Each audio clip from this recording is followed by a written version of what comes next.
আসসালামু আলাইকুম ওয়া রাহমাতুল্লাহি ওয়া বারাকাতুহু। আলহামদুলিল্লাহি রাব্বিল আলামিন ওয়াসসালাতু ওয়াসসালামু আলা রাসূলিহিল আমিন ওয়া আলা আলিহি ওয়া সাহবিহি আজমাইন, আম্মা বাদ। আউযু বিল্লাহিস সামিউল আলিম মিনাশ শাইতানির রাজীম মিন হামজিহি ওয়া নাফখিহি ওয়া নাফসিহি।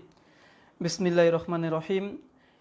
ওয়াকাল আল্লাহ সুবহানাহু ওয়া তাআলা ইন্না সলাতি ওয়া নুসুকি ওয়া মাহইয়া ওয়া মামাতি লিল্লাহি রাব্বিল আলামিন। সমস্ত প্রশংসা সেই মহান সত্তা আল্লাহ সুবহানাহু ওয়া তাআলার জন্য। শান্তির ধারা বর্ষিত হোক মুহাম্মদ সাল্লাল্লাহু আলাইহি ওয়াসাল্লামের প্রতি।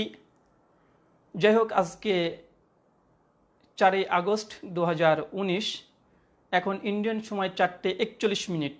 আমাদের আজকে তাহকিকি মাজলিস মাসালা নাম্বার 14 আমরা আলোচনা করব। আমরা যেহেতু সামনে এখন কুরবানির সময়, আজকে জিলহজ মাসের আরবি সন অনুযায়ী আজকে চলে গেল 2 তারিখ। তো এই জন্যই কিছুদিন পর, মাত্র আর 8 দিন পর কুরবানি আমাদেরকে সকলকে করতে হবে। তার জন্য গুরুত্বপূর্ণ বেশ কিছু মাসাইল, যেগুলো সমাজের মধ্যে বিভিন্ন রকমের ইখতিলাফ এবং মত পার্থক্য আছে। আর যে কোনো ইবাদতের জন্য প্রথম যে সূত্র, সেই সূত্র বিশ্বনবী মুহাম্মদ সাল্লাল্লাহু আলাইহি ওয়াসাল্লাম তিনি দিয়ে গেছেন। সহিহ বুখারী হাদিস নম্বর 2697, সহিহ মুসলিম হাদিস নম্বর 1718, সুনান ইবনে মাজাহ হাদিস নম্বর 14, সুনান আবু দাউদ হাদিস নম্বর 4607 এবং মিশকাত হাদিস নম্বর 140। আল্লাহ রাসূল বলছেন, মান আমেলা আমালান লাইসা আলাইহি আমরুনা ফাহুয়া রাদ্দুন ওয়া ফি রিওয়ায়াতিন মান আহাদাসা ফি আমরিনা হাযা মা লাইসা ফিহি ফাহুয়া রাদ্দুন। কোনো ব্যক্তি এমন কোনো আমল করলো যে আমলের ব্যাপারে বিশ্বনবী বলেননি বা করেননি বা অনুমোদন দেয়নি, সে আমলটা মারদুদ, প্রত্যাখ্যাত, বাতিল। তার মানে বোঝা গেল যে ইবাদত করার জন্য রসুলের নির্দেশ থাকাটা জরুরি, অথবা আমল থাকাটা জরুরি, অথবা মৌন সমর্থন এটা থাকা জরুরি। এটা যদি না হয়, আপনি যত ইবাদত করেন না কেন, সেই ইবাদত প্রসঙ্গে বিশ্বনবী বলছেন ফাহুয়া রাদ, সেটা মারদুদ, বাতিল, প্রত্যাখ্যাত। আল্লাহ সুবহানাহু ওয়া তাআলা সেই ইবাদত বা আমলটা কবুল করবেন না যদি রাসূল সাল্লাল্লাহু আলাইহি ওয়াসাল্লামের পক্ষ থেকে এই 3টে জিনিস না থাকে। 3টের মধ্যে যে কোনো একটা অবশ্যই থাকতে হবে, নচেত সে আমল গ্রহণযোগ্য নয়। ঠিক একইভাবে আজকে যে তাহকিকি মাজলিস মাসালা নাম্বার 14, আজকে এটা আমাদের আলোচ্য বিষয়ের হেডিং হচ্ছে এটা 100 খানা পবিত্র কোরআন এবং সহিহ সুন্নাহ দ্বারা কুরবানির মাসাইল, মানে সহিহ হাদিস থেকে এবং কোরআনের আয়াত থেকে এবং হাদিস থেকে সালাফদের মানহাজ অনুসারে 100 খানা আমরা শুধু মাসালা বর্ণনা করব। বেশ ভালোভাবে লক্ষ্য করে দেখলাম যে আমরা তাহকিকি মাজলিস যেভাবে শুরু করছি বা আমরা আলোচনা করছি, এই 100 খানা মাসালা যদি আমরা বিস্তারিত ব্যাখ্যা বিশ্লেষণ যদি করি, তাহকিক তাখরিজ সহ যদি করতে যাই এবং বিশ্লেষণ করতে যাই, তো কমপক্ষে 15 খানা এপিসোড দরকার শুধু কুরবানির মাসালা শেষ করার জন্য। তো আমি শুধুমাত্র এখানে আজকে আলোচনাটাকে 5টা ভাগে ভাগ করেছি, টোটাল 5টা ভাগে ভাগ। প্রথম, এই জিলহজ মাস যেটা চলছে, এই মাসের ফজিলত, এই মাসে আমাদের আল্লাহ সুবহানাহু ওয়া তাআলার পক্ষ থেকে বিশ্বনবীর তরফ থেকে যে ফজিলত এসেছে, এই জিলহজ মাসের গুরুত্ব প্রথম পয়েন্ট আলোচনা হবে। 2 নম্বর পয়েন্ট আলোচনা হবে কোরআন এবং হাদিস থেকে আহলে হাদিসদের 35 খানা সহিহ সূত্রে প্রমাণিত যেসব কুরবানির মাসালা আছে 35 খানা। তারপর আলোচনা করব 35 খানা হানাফিদের সহিহ মাসালা। আমরা হানাফি মাযহাব থেকে যে সহিহ সূত্রে কোরআন হাদিসের আলোকে তাদেরও মাসালা আছে, কিন্তু অধিকাংশ ক্ষেত্রে তারা মানে না। আমরা সেগুলো ইনশাআল্লাহ কোট করব যে 35 খানা সহিহ সনদে বা সহিহ সূত্রে তাদেরও মাসালা প্রমাণিত আছে, যেগুলো হানাফি মাসলাক অনুযায়ী।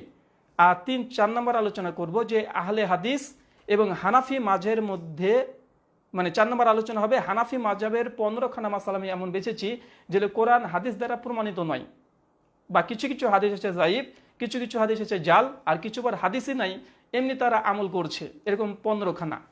আর 5 নম্বর পয়েন্ট থাকবে আহলে হাদিস এবং হানাফি মাযহাবের মধ্যে বেশ কিছু মত পার্থক্য। আর এই মত পার্থক্য শুধু হানাফি আহলে হাদিসের মধ্যে নয়, এমনকি আহলে হাদিসের মধ্যে আহলে হাদিসের মত পার্থক্য। এমন 15 খানা মাসালা নিয়ে আমরা আলোচনা করব খুবই সংক্ষিপ্ততে। বিস্তারিত আলোচনা করতে গেলে অনেক সময় জরুরত, কিন্তু আমাদের সেই সময় সঙ্গ দেবে না। তাই আমরা টোটাল 5টা ভাগে ভাগ করলাম। প্রথম ভাগ হচ্ছে এটাই যে আমরা এই মাসের ফজিলত। 2 নম্বর কোরআন হাদিস থেকে 35 খানা কুরবানির সহিহ মাসালা। আর 3 নম্বর হানাফিদেরও সহিহ মাসালা, মানে 35-70 খানা মাসালা হয়ে গেল। আর তারপরে 15 খানা মাসালা যেগুলো হানাফিরা ফতোয়া দিয়েছে কিন্তু কোরআন হাদিস দ্বারা প্রমাণিত নয়, তাহলে 70 আর 15 85। আর শেষ 15 খানা হানাফি আহলে হাদিস এবং আহলে হাদিসের মধ্যে যে ইখতিলাফ আছে সেগুলোর আমরা সংক্ষিপ্তভাবে পর্যালোচনা করে যেটা হক সেটা আমরা জানাবো। হানাফিদের পক্ষে যেতে পারে, আহলে হাদিসের বিপক্ষেও যেতে পারে, আর যাবেও তাই। আজকে অনেক হানাফিদের পক্ষে যাবে এবং অনেক মাসালা আহলে হাদিসের বিপক্ষে যাবে, এটা প্রথমে বলে রাখি। তার জন্য টোটালে 100খানা মাসালা আমি নির্ধারণ করেছি, আর 100খানা মাসালাকে মানে সমাধান দেওয়া খুব মানে সমস্যা, কারণ 100খানা মাসালা কম নাই। 100খানা মাসালা বলতে গেলে প্রায় 1 ঘন্টা না 2 ঘন্টা সময় এমনি লেগে যাবে। তো যাই হোক, আমরা সময় অপচয় না করে আমরা প্রথম যে এই মাসের যে ফজিলত কি, আব্দুল্লাহ ইবনু আব্বাস রাদিয়াল্লাহু তাআলা আনহু তিনার পক্ষ থেকে একটা হাদিস বর্ণনা আছে, সহিহ বুখারী হাদিস নম্বর 969 এবং সুনান আবু দাউদ হাদিস নম্বর 2438। আব্দুল্লাহ ইবনু আব্বাস রাদিয়াল্লাহু তাআলা আনহু তিনি বলছেন যে এই মানে জিলহাজ মাসের প্রথম যে 10টা দিন আছে, এই 10টা দিন এমন ফজিলতপূর্ণ যে এরকম দিন আর কিছু নেই। এটা আল্লাহ রাসূল সাল্লাল্লাহু আলাইহি ওয়াসাল্লামের পক্ষ থেকে এসেছে। তখন আব্দুল্লাহ ইবনে আব্বাস এবং অন্যান্য সাহাবা রাদিয়াল্লাহু তাআলা আনহু জিজ্ঞাসা করলো, ইয়া রাসূলুল্লাহ, কেউ যদি জিহাদে যায়, জিহাদে যাওয়া মানে কেউ যদি জিহাদে মুজাহিদ যায়, সেও কি এই ব্যক্তির সমপরিমাণ নেকি পাবে না? আল্লাহ রাসূল বললেন, সে যদি জিহাদেও যায় তবে এই 10টা দিনের যে গুরুত্ব, এই গুরুত্ব সমপর্যায়ে না।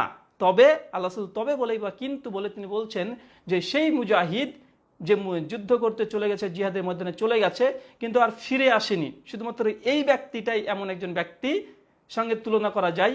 মানে এই হাদিস থেকে প্রমাণিত এটা যে এই জিলহাজের মাসের এই 10টা দিন বা সিয়াম পালন করা এটা এতটাই গুরুত্বপূর্ণ যে পৃথিবীর সমস্ত ফজিলতের ঊর্ধ্বে শুধুমাত্র সেই শহীদ যে আর ফিরে আসেনি, মানে শহীদ হয়ে গেছে, এ ব্যক্তির চেয়ে।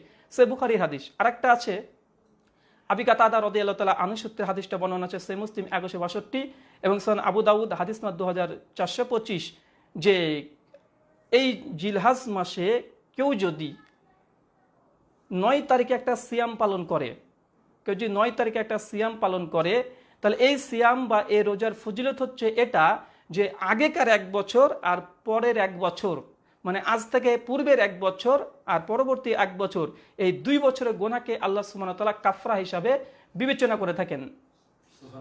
একদম সহিহ সূত্রে হাদিস প্রমাণিত, সহিহ মুসলিমের 1162, আর সুনান আবু দাউদ হাদিস নম্বর 2425, আর সুনান দারমিতে আরেকটা হাদিস আসছে যে আল্লাহ সুবহানাহু ওয়া তাআলার কাছে এই 10টা দিন এতই গুরুত্বপূর্ণ যে অন্য কোনো ইবাদত এত গুরুত্বপূর্ণ নয়। এটাও হাসান সূত্রে হাদিসটা বর্ণনা আছে। তার মানে বুঝতে পারছি যে এই 10টা দিনের অতীব গুরুত্বপূর্ণ বা গুরুত্ব আছে।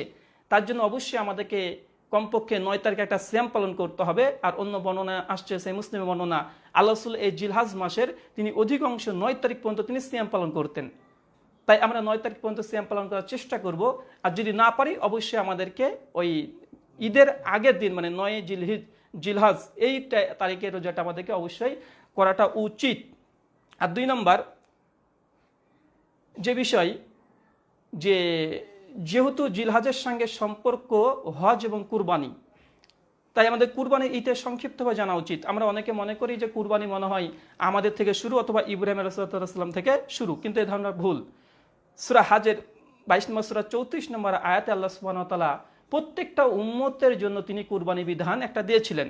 পবিত্র কোরআন থেকে প্রমাণিত যে প্রত্যেকটা উম্মতের জন্য আল্লাহ সুবহানাহু ওয়া তাআলা তিনি কুরবানি বিধান রেখেছিলেন। 2 নম্বরের প্রমাণ সূরা মাইদা খুলবেন আয়াত নম্বর 27 এবং 28। আমরা অনেকেই ঘটনা জানি যে আদম আলাইহিস সালামের 2 সন্তান, একজন হাবিল আর একজনের কাবিল, তারা তো কুরবানি করেছিল। এখন যদি বলে না নবী ইব্রাহিম থেকেই কুরবানির সূচনা হয়েছে, এমনটা ভুল ধারণা। অবশ্যই আদম আলাইহিস সালামের সন্তানরাও তারা কুরবানি করেছিল। আল্লাহ একজনের কুরবানি কবুল করেছেন, একজনের কবুল করেননি। এখান থেকে আরেকটা শিক্ষা নেওয়া যেতে পারে যে আদম আলাইহিস সালামের সন্তান দুজনই কুরবানি করেছিল, একজনের কুরবানি কবুল হয়নি, একজনের হয়েছে। তার মানে বোঝা যাচ্ছে আদম আলাইহিস সালামের সন্তানের কুরবানি যদি কবুল না হয়, আমরা তো আদম সন্তান, আমরা কুরবানি করলেই যে কবুল হবে এর কোনো নিশ্চয়তা নেই। 3 নম্বর, নবী ইব্রাহিম আলাইহিস সালামের সঙ্গে কেন কুরবানিকে নিসবাত করা হয়? কারণ নবী ইব্রাহিমের যতগুলো সুন্নাত তার অধিকাংশ সুন্নাত শরীয়তে মুহাম্মাদিতে কুরবানি এবং হজ প্রসঙ্গে নেওয়া হয়েছে, এই জন্য নবী ইব্রাহিমের সঙ্গে সম্পৃক্ত করা হয়। সূরা সফ খুলবেন আয়াত নম্বর 100 থেকে 109 পর্যন্ত বিস্তারিত বিবরণ পাওয়া যায় যে নবী ইব্রাহিম আলাইহিস সালাম তিনি ইসমাইলকে নিয়ে কুরবানি করেছিলেন। একাধিক আমরা ঘটনা আমরা জানি, এটা নিয়ে অনেক কেচ্চা কাহিনী জাল অনেক বর্ণনা আছে, আমাদের গত জুমাতে আলোচনা হয়েছিল, তাই আমরা আর বিস্তারিত বলছি না। আর এই ইতিহাস সকলেই জানে, নবী ইব্রাহিম এবং ইসমাইল আলাইহিস সালামের কুরবানি কাহিনী, মানে বাপ সন্তানকে কুরবানি দিয়েছিল। এইখানে একটা ইখতিলাফ আছে, অনেকে বলে যে ইসমাইলকে কুরবানি দেওয়া হয়নি, দেওয়া হয়েছিল ইসহাককে। আমরা জানি কাকে দেওয়া হয়েছিল? ইসমাইলকে। কিন্তু প্রাচীন যারা তাফসির কারকগণ, বিশেষ করে ইমাম কুরতুবী, মৃত্যুবঙ্ক 310 হিজরিতে, সবচেয়ে বড় তার তাফসির তাবারি, 310 হিজরিতে লেখকের মৃত্যু, তিনি কিন্তু জোর দাবি করেছেন যে না, ওখানে ইসমাইল ছিল না, মূলত ওটা ছিল ইসাককে কুরবানি করা হয়েছিল। কিন্তু সত্য কথা হচ্ছে এটা, এই বিষয়ে পুরো একটা স্বতন্ত্র আলোচনা দরকার। আর আমি আলোচনা করেছি, ইউটিউবে দেখবেন যে কুরবানি কাকে করা হয়েছে, ইসমাইল না ইসহাক। আমি কোরআন এবং বাইবেলের আলোকে দেখানো হয়েছে যে মূলত ইসমাইল আলাইহিসসালামকে কুরবানি করা হয়েছিল। খ্রিস্টানদের দাবি কিন্তু ইসহাককে কুরবানি করা হয়েছে। এখন পর্যন্ত খ্রিস্টানরা মনে করে নবী আব্রাহাম, মানে ইব্রাহিমকে আব্রাহাম বলে, আর আব্রাহামের সন্তান ইসহাককে তাকে কুরবানি হয়েছিল। তার জন্য অনেক মুফাসসিরগণ এই ইসরায়েলদের কাহিনী থেকে নিয়ে তারা মত পোষণ করতেন না ইসহাককে কুরবানি করা হয়েছে। তার জন্য আমার কোরআন বাইবেলের আলোকে একটা প্রায় 1 ঘন্টা 10 মিনিটের আলোচনা ইন্টারনেটে মজুদ আছে। আর গত বছর সেপ্টেম্বর মাসে বাংলাদেশের তাহারিক পত্রিকা আছে, ওখানে আমি এই বিষয়ে আলোচনা একটা দিয়েছিলাম, আলহামদুলিল্লাহ সেটা প্রকাশ হয়েছিল যে ইসমাইলকে কুরবানি করা হয়েছিল, ইসহাককে নয়। আমি অনেকগুলো দলিল প্রমাণ দিয়েছিলাম, প্রায় 45 খানা দলিল আমি দিয়েছিলাম। তো এটা হচ্ছে সংক্ষিপ্ত ইতিহাস। আর 3 নম্বর যে পয়েন্ট আজকে, যে এবার আমরা এই কটা আলোচনা করার পরে আমরা মূল একটা বিষয় চলে যাব, যে কুরবানি প্রসঙ্গে সহিহ সূত্রে যে ঘটনাগুলো বর্ণনা আছে। এখানে তাহাকিক বা প্রত্যেকটা হাদিস আমরা পাঠ করা সম্ভব নয়, কেন 100 খানা মাসালা কভার করতে হবে। তার জন্য শুধুমাত্র সহি মাসালা আর রেফারেন্সটা দিয়ে দেবো, যে মাসালাটা কোন হাদিসের আলোকে নেওয়া হয়েছে। এখন যদি আমি হাদিসটা পুরোটা পাঠ করি, তারপর যদি মাসালা বর্ণনা করতে যাই, অনেক সময় জরুরত। তার জন্য শুধু মাসালাগুলো আমি বর্ণনা করে চলে যাব প্রশ্ন উত্তরের মতো করে, যাতে আমরা সহজে মাসালাগুলো জানতে পারি। এখানে সাধারণ মানুষও বুঝতে পারবে এবং যারা আলেম ওলেমা তাদের জন্য দলিলগুলো মজুদ হবে। কেননা একত্রিত 100 খানা মাসালা এর আগে বাংলা ভাষাতে হোক বা হিন্দি ভাষাতে হোক, উর্দু ভাষাতে হোক, একত্রিত কেউ বলেনি। আর যারা বলেছে তারা প্রত্যেকটা কথা রেফারেন্স দেয়নি। তার জন্য আমি এখানে রেফারেন্সগুলো যুক্ত করবো, মাসালা বলার সঙ্গে সঙ্গে রেফারেন্স প্রত্যেকটা দিয়ে দেবো, যেন পরবর্তী সময়তে সেটা চেক করতে পারে। আমাদের আলোচনা যে দলিল মানুষকে জানিয়ে দেওয়া। অনেক মাসালা দিয়ে অনেক বক্তৃতা আমরা দেখেছি, ইন্টারনেটে আছে, ইউটিউবে মজুদ আছে, কিন্তু সেখানে দলিল উপস্থাপন করা হয়নি। আমরা সেইখানে শুধুমাত্র দলিলগুলো উপস্থাপন করে দেব। যারা আগ্রহী পাঠক তারা সত্যতা জানার জন্য সেই হাদিস নাম্বার দিয়ে দেবো, সেই হাদিসগুলো দেখে নিতে পারে। আর হাদিস নাম্বার যতগুলো দেবো সেগুলো সবগুলো আল্লামা নাসিরউদ্দিন আলবানীর তাহকিকের ক্রমিক অনুসারে যেগুলো অনুবাদ করা হয়েছে সবগুলোতে মিলে যাবে।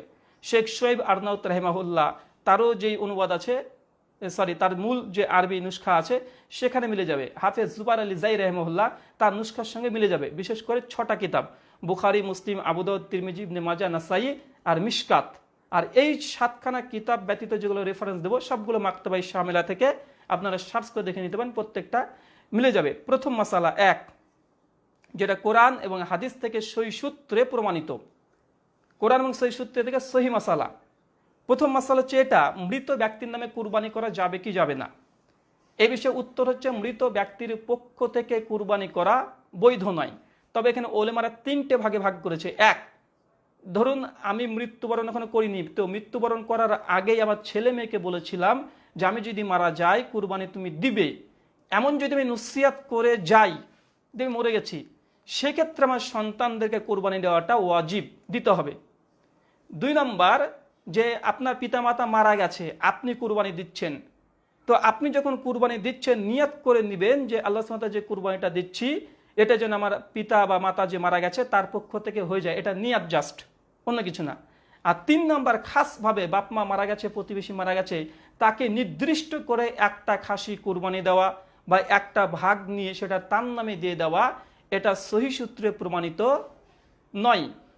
বিশেষ করে সুনান তিরমিজি 1495 নম্বর হাদিস থেকে দলিল দেয়, হযরত আলী রাদিয়াল্লাহু তাআলা আনহু বলেছেন যে মৃত ব্যক্তির জন্য কুরবানি দেওয়া বৈধ, এমনকি তিনি আল্লাহ রাসূলের জন্য দিতেন। কিন্তু এই হাদিসটা সহিহ নয়, হাদিসটা জয়ীফ। এর কারণ হচ্ছে এখানে একজন রাবী আছে শারিক আল কাজী আল নাখাই রাহিমাহুল্লাহ, তার উপরে অভিযোগ আছে, তিনি হাদিসের মধ্যে ইখতিলাফ, তিনি মত পার্থক্য, তার হাদিস ইখতিলাফে পূর্ণ ছিল এবং তিনি এই হাদিসটাকে মানে তিনি ব্যতীত অন্য কেউ হাদিসটা বর্ণনা করেনি। আরও অনেকগুলো কারণ আছে। মৃত ব্যক্তির নামে কুরবানি করা যাবে কি যাবে না, এই মর্মে আমার একটা 1 ঘন্টার আলোচনা আছে, তাহকিকি মাজলিস মাসালা নাম্বার 9, আপনারা দেখে নেবেন, বিস্তারিত আলোচনা করেছি। আর সংক্ষিপ্ত এতটা জেনে রাখেন যে সুনান তিরমিজি 1495 নম্বর হাদিস, যেটা আলী রাদিয়াল্লাহু তাআলা আনহুর সূত্রে বর্ণনা আছে, এই হাদিসটা সহিহ নয়। ইমাম তিরমিজি হাদিসটা নিয়ে আসার পরে বলেছেন হাদিসটা গারিব। আল্লামা নাসিরউদ্দিন আলবানী রাহিমাহুল্লাহ তাহকিক করতে গিয়ে হাদিসটাকে যায়িফ হুকুম লাগিয়েছেন। শেখ শোয়েব আরনাউত হাদিসটাকে তাহকিক করতে গিয়ে তিনিও যায়িফ বলেছেন।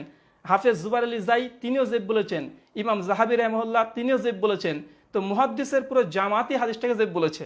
তাই এই হাদিস থেকে মৃত ব্যক্তির নামে কুরবানি করা বৈধ নয়।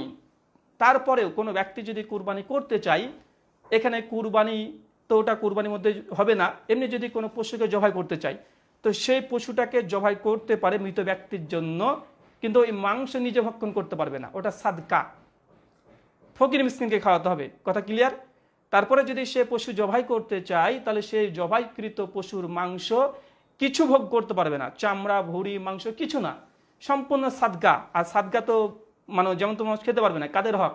ফকির মিসকিন, তারা খেতে পারবে। তো এটা হচ্ছে প্রথম মাসালা। এবং সেই মাসালা হচ্ছে এটা।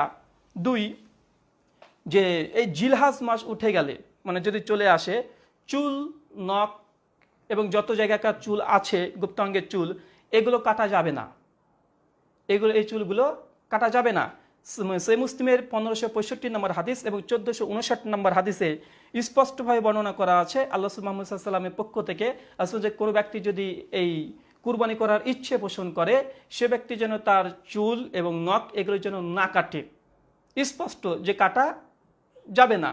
2 নম্বর পয়েন্ট, যে কুরবানি যারা করছে না তারা কি চুল নখ কাটবে না? ধরেন আপনি কুরবানি দিচ্ছেন এবং আপনার পরিবারের অন্য কেউ কুরবানি দিচ্ছে না, তারা কি কাটবে না? তো এখানে ওলেমাদের মধ্যে ইখতিলাফ আছে। তো এটা হচ্ছে সঠিক রায় যে তারাও এই চুল কাটবে না। কেন? হাদিসের ভাষা ছিল এটা যে তোমরা যারা কুরবানির ইচ্ছে পোষণ করো তারা চুল নখ কাটবে না, তোমরা যারা কুরবানির ইচ্ছে পোষণ করো। তো নিশ্চয়ই মালিকের কথা বলা হচ্ছে যে কুরবানি দিবে, তার ছেলে সন্তান ছোট বাচ্চা যারা আছে এরা নয়, এর অন্তর্ভুক্ত না, তার জন্য বলা হচ্ছে যে তারা যদি চুল নখ কাটে এটা গুনাহ হবে না। এখানে আরেকটা পয়েন্ট হচ্ছে এটা আল্লাহ রাসূলের পক্ষ থেকে যে সেই সূত্রে হাদিস বর্ণনা আছে, বিশেষ করে সুনান আবু দাউদ 2789 নম্বর হাদিস, আল্লাহ রাসূল সাল্লাল্লাহু আলাইহি ওয়াসাল্লামের কাছে একজন সাহাবা রাদিয়াল্লাহু তাআলা আনহু এসে একটা গাভী নিয়ে এসেছে যেটা সন্তান আছে, দুধ দেয়, মানে দুধ খায় এমন সন্তান। আল্লাহ রাসূল এসে বলছে যে রাসূলকে মানে আল্লাহ রাসূলকে বলছে যে আল্লাহ রাসূল এই গাভীটা দিয়ে কি আমরা কুরবানি করতে পারবো? আল্লাহ রাসূল বলছেন না, যে বাচ্চা দুধ পান করে তাকে দিয়ে কুরবানি করা বৈধ নয়। আল্লাহ রাসূল বললেন তারপরে, তবে তুমি তোমার মানে এই চুল এবং নখগুলোকে কাটবে না। কতক্ষণ পর্যন্ত? যতক্ষণ না পর্যন্ত তো এই কুরবানি জবাই করা হচ্ছে, মানে কুরবানির দিনে সালাত আদায় করার পরে কুরবানি জবাই করা হচ্ছে, এই এতদিন পর্যন্ত যদি না কাটে আল্লাহ রাসূল বলছে অবশ্যই তুমি তাহলে এই কুরবানি করলে যত নেকি হতো ঠিক ততগুলো নেকি তোমাকে দেওয়া হবে। আল্লাহু আকবার। মানে বোঝা গেল যারা আমাদের কুরবানির ইচ্ছে পোষণ করি, সামর্থ্য নাই, তারা যদি এই চুল না কাটি, বিভিন্ন চুল যেখানে যেখানে আছে এবং নখ না কাটি, সুনান আবু দাউদ 2789 নম্বর হাদিস হাসান সূত্রে বর্ণনা আছে। আল্লামা নাসরুদ্দিন আলবানী হাদিসটাকে যায়েব বলেছেন, কিন্তু ইমাম জাহাবি রাহিমাহুল্লাহ এবং হাফেজ জুবাইর আলী জাই এবং শেখ শুআইব আরনাউত তারা প্রত্যেকে হাদিসটাকে সহিহ বলেছে। আমি এই হাদিসটা নিয়ে সংক্ষিপ্ত ছোট্টভাবে আলোচনা শেষের দিকে করব। তো এতটা জেনে রাখেন এই আমলটা করতে হবে। আমরা চাই চুল কাটি মানে কুরবানি দিই বা না দিই, আমরা এই নেকিটা পেয়ে যাবে। মাসালা নাম্বার 3,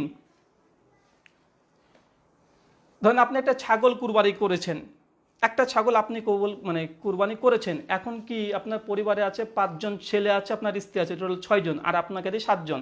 এখন এই কুরবানি কি শুধুমাত্র আপনি দিচ্ছেন বলে আপনার নামে হবে? কেন সমাজে প্রচলিত আছে এটাই যে এবছর এই কুরবানিটা রেখেছি আমার ছেলের নামে, বড় ছেলের নামে, এটা রেখেছি বড় মেয়ের নামে, এটা রেখেছি আমার স্বামীর নামে, মানে এক বছরে একটা পশু কুরবানি দিয়ে দেয় আর বলে যে এটা এর নামে, এটা ওর নামে। তো এই মাসালা সঠিক নয়, বরং সঠিক মাসালা হচ্ছে এটা যে আপনি মালিক, আপনি যদি কুরবানি করেন আপনার পরিবারের যতজন আছে 7 জন হোক 8 জন হোক যতজন হোক স্পষ্টভাবে সকল এর মধ্যে অন্তর্ভুক্ত, মানে একটা পশু একটা পরিবারের জন্য যথেষ্ট। আলহামদুলিল্লাহ, ইসলাম তো কঠিন না। একটা পশু যদি দেন তবে অবশ্যই আপনার গোটা পরিবার এতে শামিল হয়ে যাবে। সুনান তিরমিজি 1505 নম্বর হাদিস। আর ইমাম তিরমিজি হাদিসটা নিয়ে আসার পরে ইমাম আহমেদ এবং ইমাম ইসহাক রাহিমাহুল্লাহ এবং অনেক মুহাদ্দিসের কথা নকল করেছেন যে এই মতটা যে সহিহ, এটাই গ্রহণযোগ্য মত যে একটা পশু একটা পরিবারের জন্য যথেষ্ট। এই বিষয়ে আমরা আরো আলোচনা করব, আরো আমরা সামনে এগিয়ে যাই। মাসালা নাম্বার 4, কুরবানি পশু আপনি কিনেছেন, ধরেন আজকে কুরবানি একটা পশু কিনেছেন, কেনার পরে যখন কিনেছেন তখন দেখছেন না ভালোই কুরবানি, কোনো সমস্যা নেই। কুরবানি কিনে আনার পরে পরবর্তী সময় কুরবানি 2 দিন 3 দিন 4 দিন 5 দিন পরে আগে দেখছেন যে কুরবানিটা একটু অসুস্থ হয়ে গেছে, বা শিংয়ের কিছু অংশ ভেঙে গেছে বা একটা বিপদ হয়েছে পশুটার, এখন এই কুরবানিটা করা যাবে কি যাবে না? জি, কুরবানি কেনার সময় যদি ভালো কুরবানি কিনে নিয়ে আসেন আর কুরবানির জবা করার পূর্বে যদি কোনো ক্ষতিগ্রস্ত হয় অল্প স্বল্প, তাহলে এই কুরবানিটা করা বৈধ। এই ব্যাপারে স্পষ্ট, বিশেষ করে ইমাম বাইহাকি সুনানুল কুবরা লিল বাইহাকিতে নবম খণ্ডে 289 পৃষ্ঠা আর মুসান্নাফ আব্দুর রাজ্জাকে সহিহ সনদে হাদিস বর্ণনা আছে যেটা করা বৈধ, এবং ইমাম জুহরি রাহিমাহুল্লাহর কল বর্ণনা করা আছে। মাসআলা নম্বর 5, আমাদের সমাজে একটা প্রচলিত ভুল আছে যে জিলহাজ মাস যদি চলে আসে, মানে এই যে জিলহাজ মাস চলছে এখন, এই সময়তে কোনো পশু জবাই করা যাবে না, কোনো গরু জবাই করা যাবে না, কোনো মুরগি জবাই করা যাবে না, খাওয়া যাবে না, এরকম আমাদের রীতি সমাজে প্রচলিত আছে। তবে জেনে রাখবেন এটা সহি নয়। জিলহাজ মাস যদি উঠে যায়, চাঁদ উঠে যায়, তারপর আপনি যে কোনো পশু, হালাল পশু আপনি খেতে পারেন। মাসালা নম্বর 6, যে কুরবানির পশুর বয়স কত বছর হবে? কুরবানির পশু, যেটা সেই মুসলিমের বর্ণনা হাদিস নম্বর 1963, আল্লাহ রাসূল মুহাম্মদ সাল্লাল্লাহু আলাইহি ওয়াসাল্লাম বলেছেন, এবং মিশকাত 1455 নম্বর হাদিস, আল্লাহ রাসূল মুহাম্মদ সাল্লাল্লাহু আলাইহি ওয়াসাল্লাম বলেছে, তোমরা মুসান্নি ব্যতীত কুরবানি করো না। তবে যদি কোনো মানে মুসান্নি কুরবানি যদি না পাওয়া যায়, কোনো পশু যদি মুসান্নি না হয়, তাহলে তাকে দিয়ে কুরবানি করা যাবে না। তবে আল্লাহ রাসূল বলছে যদি তেমনটা যদি না পাও, তবে একটা জুজা, এটা দিয়ে তুমি কুরবানি করতে পারো। মুসান্নি বলতে গেলে যে কুরবানি বা যে পশুর এই দাঁত, দুধের দাঁত ভেঙে আবার নতুন দাঁত না গজায়, এটাকে বলে মুসান্নি। আর জুজা এটা হচ্ছে ভেড়ার ক্ষেত্রে 8 মাসও হয়, অনেকে মত দিয়েছে 6 মাস, 7 মাস, 8 মাস, তো কমপক্ষে ধরেন 8 মাস বয়সের হৃষ্টপুষ্ট যদি পশু হয় তবে করতে পারবেন। এখানে আবার বলে দিই যে কুরবানির জন্য শর্ত হচ্ছে এটা দাঁত লাগবে, চাই ছাগল হোক, চাই গরু হোক, চাই উট হোক, চাই দুম্বা হোক, এটা লাগবে, দাঁতওয়ালা গরু বা দাঁতওয়ালা ছাগল। এবার আপনি চেষ্টা করেছেন, পাননি, কোনো জায়গায় নাই, অনেক চেষ্টা করেছেন, দুদিন একদিন চেষ্টা করলে হবে না, আল্লাহ জানে যে আপনি চেষ্টা করেছেন কি করেননি। তো কুরবানির জন্য শর্ত হচ্ছে দাঁত ভাঙা, মানে দাঁতটা ভেঙে আবার নতুন দাঁত গজিয়েছে, এটাই শর্ত। এটা ব্যতীত কুরবানি প্রথম হবে না। এখন আপনি পাচ্ছেন না, নাই, এখন কি করবেন? সেই সময়তে দেখা যাচ্ছে গরুর 2 বছর অতিক্রম হয়েছে, উটের 5 বছর অতিক্রম হয়েছে, একটা দুম্বা 6 মাস অতিক্রম হয়েছে, একটা ছাগলের 1 বছর অতিক্রম হয়েছে, তারপরেও দাঁত বের হয়নি, কিন্তু পশুটা হৃষ্টপৃষ্ট, মানে তার শারীরিক গঠন খুব সুন্দর, অনেক গোস্ত আছে, এই পশুটাকে তখন জবাই করতে পারেন, তার আগে নয়। তো মনে রাখবেন দাঁতওয়ালাটাই শর্ত, এটা না পাওয়া গেলে ব্যতিক্রম, এটা ব্যতিক্রম ধর্মী। মাসালা নম্বর 7, একটা কুরবানি কিনে নিয়ে এসেছিলেন, পশু কিনে নিয়ে এসেছেন, তো পশু জবাই করার পরে দেখছেন যে পশুর মধ্যে বাচ্চা আছে, এই বাচ্চাটার বিধান কি? এমন যদি হয় তো স্পষ্ট এখানে হানাফিরাও একমত, আহলে হাদিসরা এখানে একমত যে এই কুরবানির পেটে যদি বাচ্চা থাকে, সেই বাচ্চাটাকেও জবাই করতে হবে কি হবে না, এটা হানাফি আহলে হাদিসের মধ্যে ইখতিলাফ আছে। তবে ওই বাচ্চাটার হুকুম কি, ওই বাচ্চাটা আপনি গ্রহণ করতে পারবেন না, ওটাও তার মার সঙ্গে জবাই করে ওটা কুরবানি দিয়ে দিতে হবে।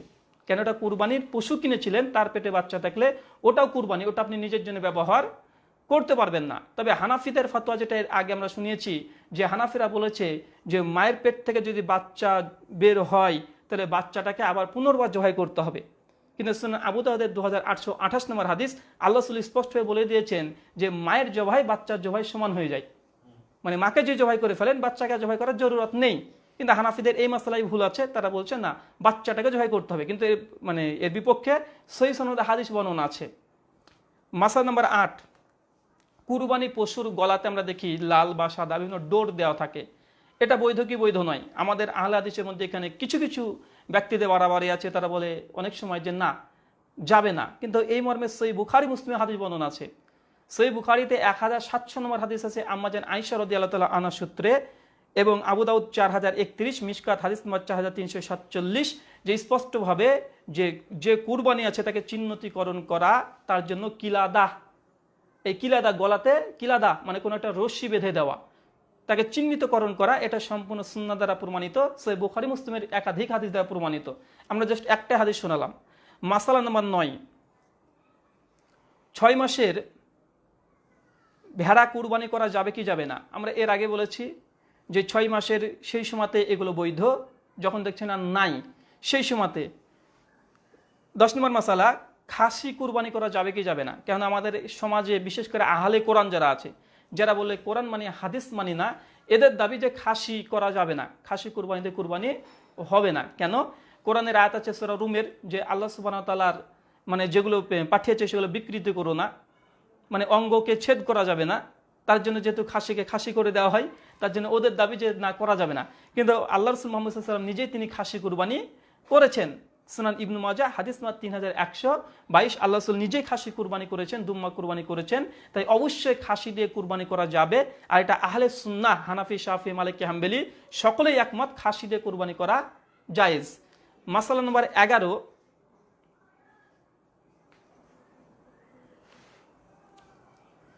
এখানে 11 নম্বর, যে অনেক সময় তো আপনার সামর্থ্য আছে কিন্তু আপনি যদি কুরবানি না করেন তাহলে কি গুনাহ কাবিরা হবে? সামর্থ্য আছে কিন্তু আপনি করেননি, এখন কি গুনাহ কাবিরা হবে? তো মনে রাখবেন, সামর্থ্য থাকার পরে যদি কেউ কুরবানি না করে গুনাহ কাবিরা হবে না, তবে এটা করা উচিত নয়। কেন? আবু বকর রাদিয়াল্লাহু তাআলা আনহু এবং ওমর বিন খাত্তাব রাদিয়াল্লাহু তাআলা আনহু, দুজন সাহাবী, তারা সামর্থ্য থাকার পরেও তারা কুরবানি কয়েক বছর করেছিলেন না।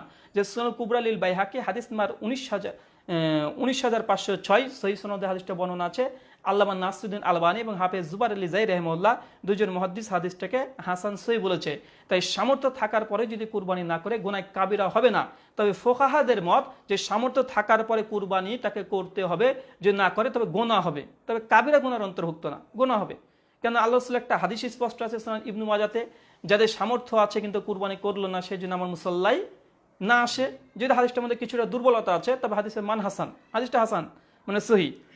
তো এই কারণে অনেকে গুনাহ কাবিরার ফতোয়া দেওয়া বা সেই ইসলাম থেকে খারেজ হয়ে যাওয়া, এমনটা করা যাবে না। মাসালা নম্বর 12, মহিলারা কুরবানি পশু জবাই করতে পারবে কি পারবে না। আমাদের সমাজে আছে মহিলাদেরকে পশু জবাই করতে দেয় না, এমনকি ধরতেও দেয় না। কিন্তু আল্লাহ রাসূল মুহাম্মদ সাল্লাল্লাহু আলাইহি ওয়াসাল্লামের জামানাতে অনেক মহিলারা তারা পাথরকে ভালো করে ঘষে ঘষে তারা কুরবানি করেছেন, যেটা সহিহ বুখারী হাদিস নাম্বার 2304 এবং মিশকাত হাদিস নাম্বার 4072-এ স্পষ্ট বর্ণনা আছে। মাসালা নম্বর 13, একই কুরবানি, গরু ধরের কুরবানি আছে। এখন আপনি একটা ভাগা নিয়েছেন আকিকার জন্য, একটা ভাগা নিয়েছেন কুরবানির জন্য। তো একটা পশুর মধ্যে কুরবানি এবং আকিকা দেওয়া বৈধ কি? জি বৈধ নয়। কেন? এই মর্মে কোনোই কিছু প্রমাণিত নাই, না রাসূলের হাদিস থেকে, না সাহাবীদের আসার থেকে, না তাবেঈনদের কোনো আমল থেকে এটা প্রমাণিত নয়। কিন্তু হানাফিরা করে থাকে এবং ফতোয়া তাদের এটা সঠিক ফতোয়া নয়।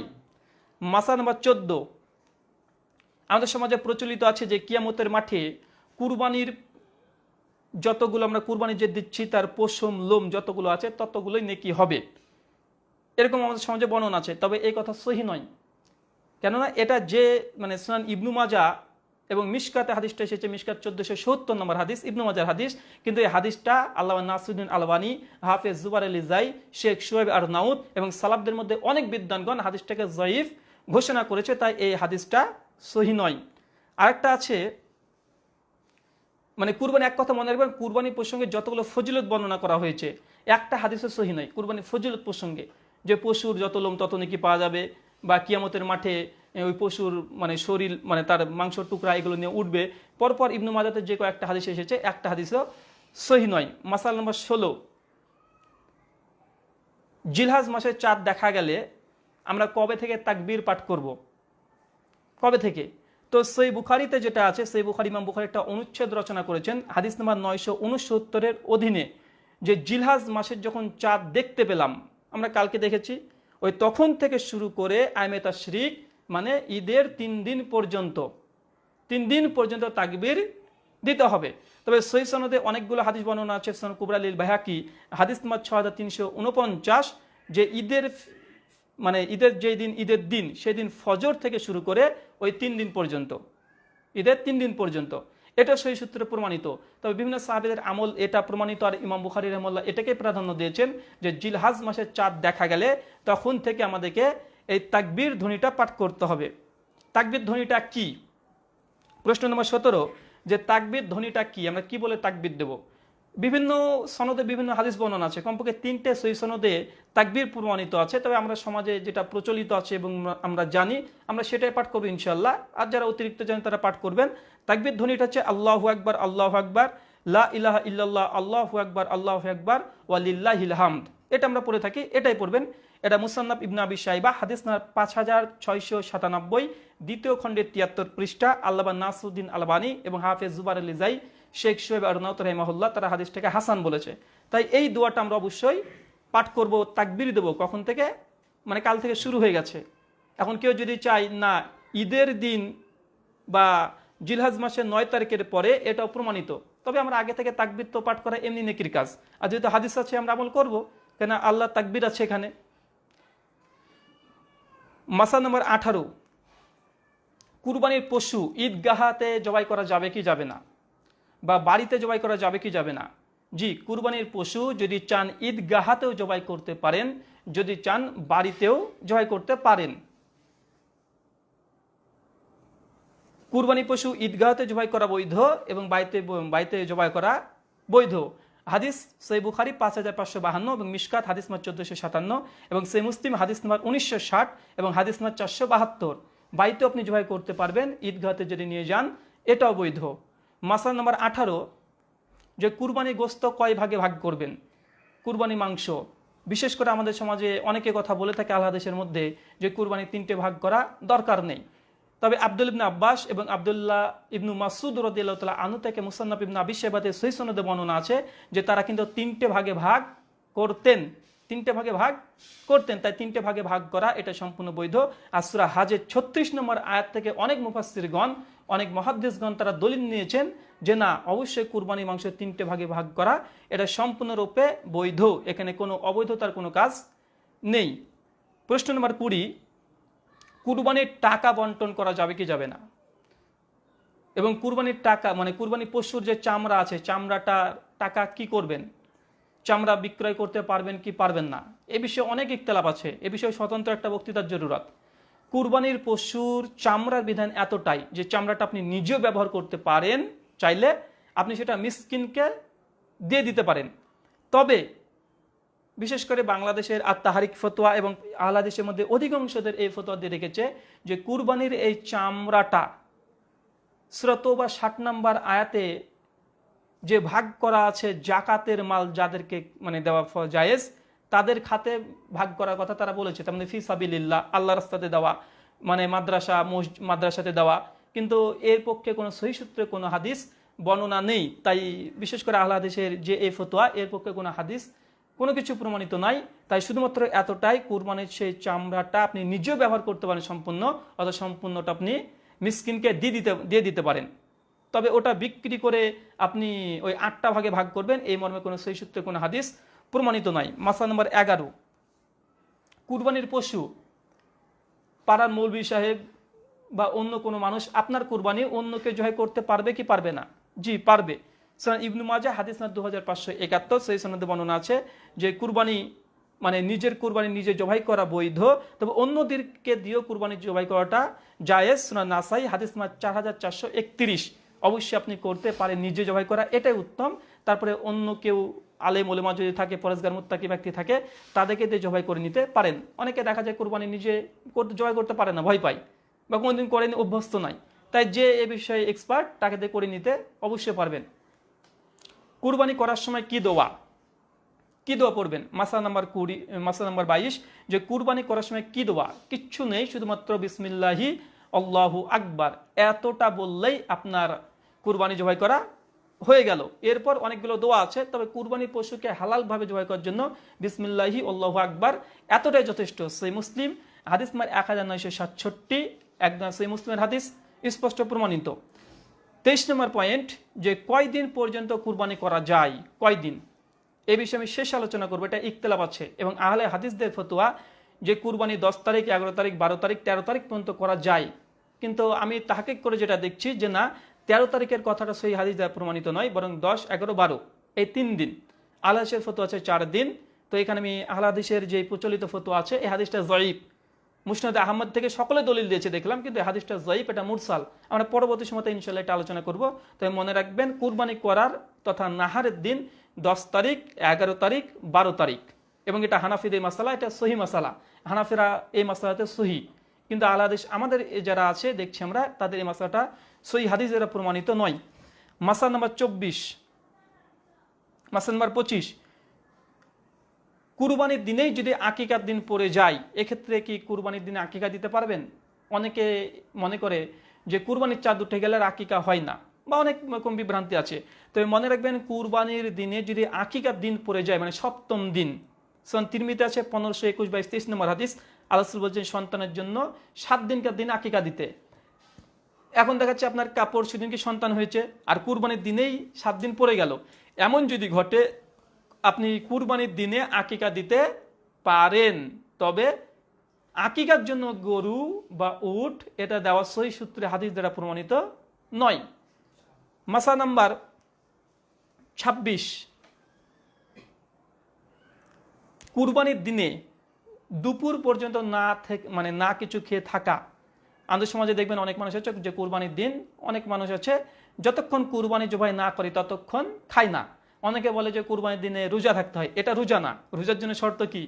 ওই ফজরের সময়তে খাবে, মানে সূর্য ওঠার আগে খাওয়া শেষ করবে, আর সূর্য যখন অস্ত যাবে তখন ভাঙবে।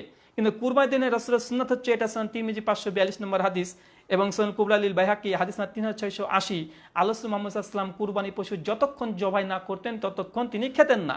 আর সুনান কুবরা লিল বাইহাকিতে 3680 নম্বর হাদিস যে আল্লাহ রাসূল কুরবানি জবাই করার পরে, রান্না করার পরে ওই কুরবানির মাংস দিয়ে তিনি প্রথম মানে যে উপোস ছিলেন এতক্ষণ, তিনি এই মাংসের টুকরা দিয়ে প্রথমে তিনি এই উপোসটাকে ভাঙতেন। এটা রোজা নয়। আর কুরবানির একটা সুন্নাত হচ্ছে এটা যে কুরবানির ঈদের দিন আপনি না খেয়ে ঈদগাহতে আসবেন, নামাজ পড়বেন, পশুটাকে জবাই করা হবে, তারপর আপনি কিছু খেতে পারেন। আর যদি পারেন তাহলে আপনি কুরবানির মাংসের টুকরা দিয়েই আপনি সেটাকেই করতে পারেন, এটা আপনার ইচ্ছে। মাসলা নাম্বার 27, এখানে একটা আলাদা আলোচনা দরকার ছিল ঈদের বিষয়ে, তবে এখানে আমরা একত্রিত করব এই জন্যই যে মহিলারা পৃথকভাবে জামাত করে সলাত ঈদের নামাজ পড়তে পারবে কি পারবে না। আহলে হাদিসের মধ্যে আমরা দেখছি অনেক জায়গাতে যে না, অনেক জায়গাতে মহিলাদের যেহেতু কোনো ব্যবস্থা করা হয় না ঈদগাহের ময়দানে, তখন কি করে মহিলারা একটা পাড়ার মধ্যে গিয়ে তারা সলাত আদায় করে, একজন মহিলাকে ইমামতি করে দিয়েছে আর তার পেছনে সব মহিলা মুক্তাদি, এবার মহিলারা ঈদের নামাজ পড়াচ্ছে। এটা সহিহ হাদিস দ্বারা প্রমাণিত নয়, এমনকি কোনো জয়ীফ জাল হাদিস দ্বারা প্রমাণিত নয় যে ঈদের নামাজ মহিলাদের ইমামতিতে পড়বে, এটা প্রমাণিত নয়। অন্য 5 ওয়াক্ত নামাজ মহিলাদের ইমামতিতে পড়ার হাদিস একাধিক আছে, সুনান আবু দাউদ এবং শাহুল ঈমান লিল বাইহাকি, একাধিক হাদিস আছে। কিন্তু ঈদের নামাজ এটা বৈধ নয়। এমনকি জুমার নামাজটা মহিলাদের ইমামতিতে মহিলারা নামাজ পড়তে পারবে না। এই ছিল আমাদের সহিহ সূত্রে 27 খানা মাসালা, যেটা কোরআন এবং হাদিস দ্বারা প্রমাণিত। আরো কিছু মাসালা যেহেতু আমরা 35 খানা মাসালা বলবো।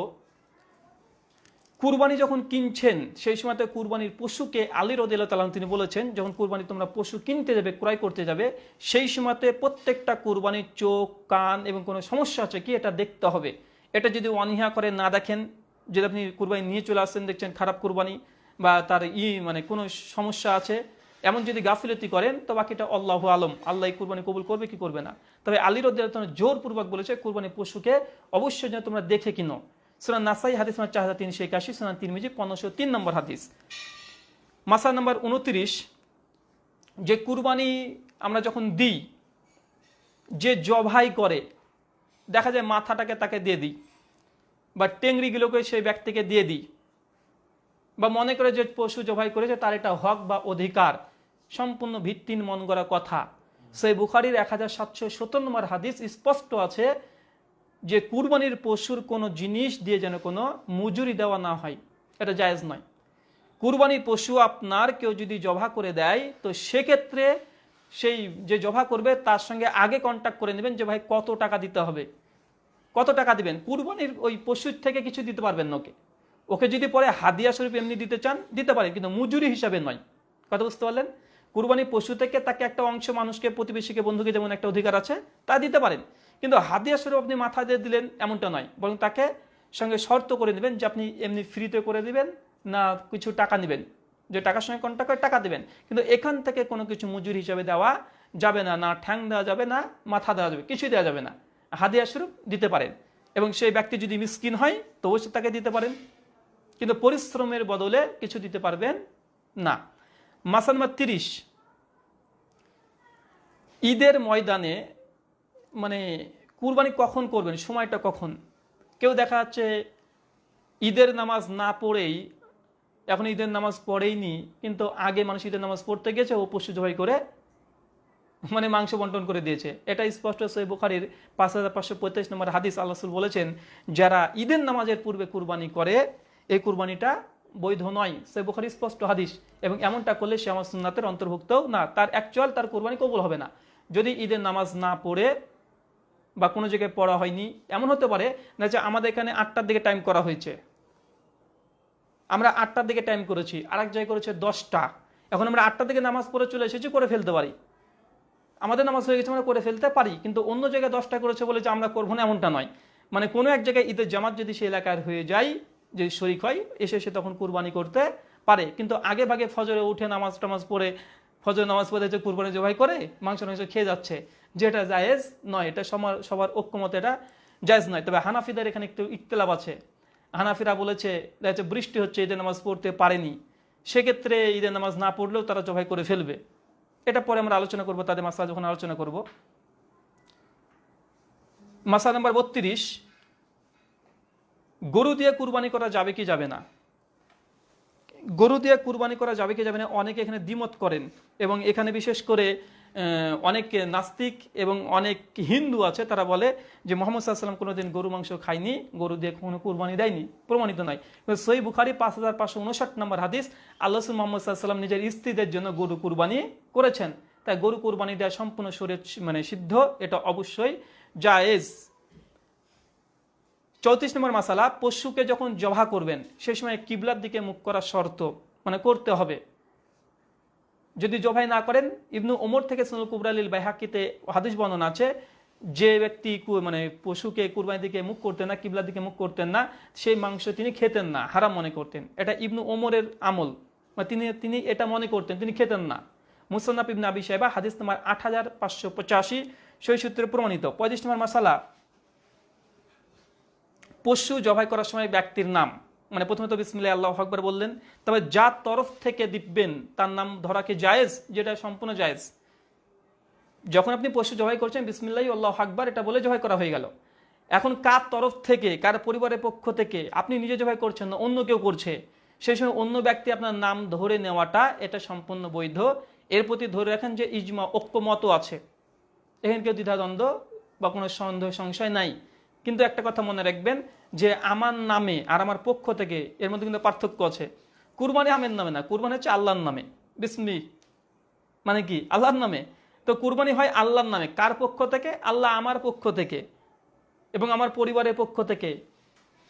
বিসমিল্লাহ আল্লাহুম্মা তাকাব্বাল মিন্নি ও আহলে বাইতি, যে আল্লাহ তোমার নামে শুরু করছি, তুমি সর্বশ্রেষ্ঠ। এই কুরবানিটা আমার পক্ষ থেকে ও আহলে বাইতি এবং আমার পরিবারের পক্ষ থেকে। তো এটা নিজের নাম ধরে দেওয়া বা অন্যকে জবাই করলে যার নামে জবাই করা হচ্ছে তার নাম ধরাটা সম্পূর্ণ বৈধ, এটা নিয়ে কোনো ইখতিলাফ নেই। আমরা প্রথম পর্ব শেষ করে দ্বিতীয় পর্ব শেষ করলাম যে কোরআন এবং হাদিস থেকে 35টা যে মাসালাগুলো সহিহ সেগুলো স্পষ্ট প্রমাণ। আরেকটা মাসালা ফ্রি দেব, কেননা এই প্রসঙ্গে একটা আলোচনা স্বতন্ত্রই করব যে মহিষ দিয়ে কুরবানি করা যাবে কি যাবে না, মোষ দিয়ে। তো আহলে হাদিসের মধ্যে এখানে ইখতিলাফ আছে, তবে হানাফিদের মতে সম্পূর্ণ জায়েজ, কোনো ইখতিলাফ নেই। আর আমরা তাহকিক করে ভালোভাবে যেগুলো দেখছি যে মহিষ দিয়ে কুরবানি করা এটা সম্পূর্ণ বৈধ, এটা অবৈধর কোনো কিছু নাই। এ বিষয়ে আমরা শেষে বিশেষ করে ইমাম কুদামা রাহিমাহুল্লাহ তিনি তো বলেছেন যে এ বিষয়ে কোনো ইখতিলাফই নেই, যে মহিষ গরু মানে যা গরুর যে সব চরিত্র আর মহিষ দুটো সমপর্যায়ের। ইমাম হাজম রাহিমাহুল্লাহ তিনিও বলেছেন। তো আমরা এগুলো যেহেতু স্বতন্ত্র একটা আলোচনা করব, মানে এই বিষয়ে দলিল প্রমাণ, তখন আমরা বলবো। তো এটা সাধারণ মানুষের জন্য আলোচনা। মহিষ দিয়ে যদি কেউ কুরবানি করতে চায় এটা সম্পূর্ণ বৈধ, তবে শর্ত একটা মনে রাখবেন, যেহেতু ছাগল যদি না পান, দুম্বা যদি না পান, গরু যদি না পান, উট যদি না পান, তারপরে মহিষটা দিয়ে কুরবানি করবেন। কেন মহিষ কুরবানি করার পক্ষে কোরআন হাদিস থেকে কোনো দলিল নাই, কিন্তু এটা যুক্তির আলোকে এবং কোরআন হাদিসের বিভিন্ন নুসুস থেকে দলিলকে গ্রহণ করা হয়েছে।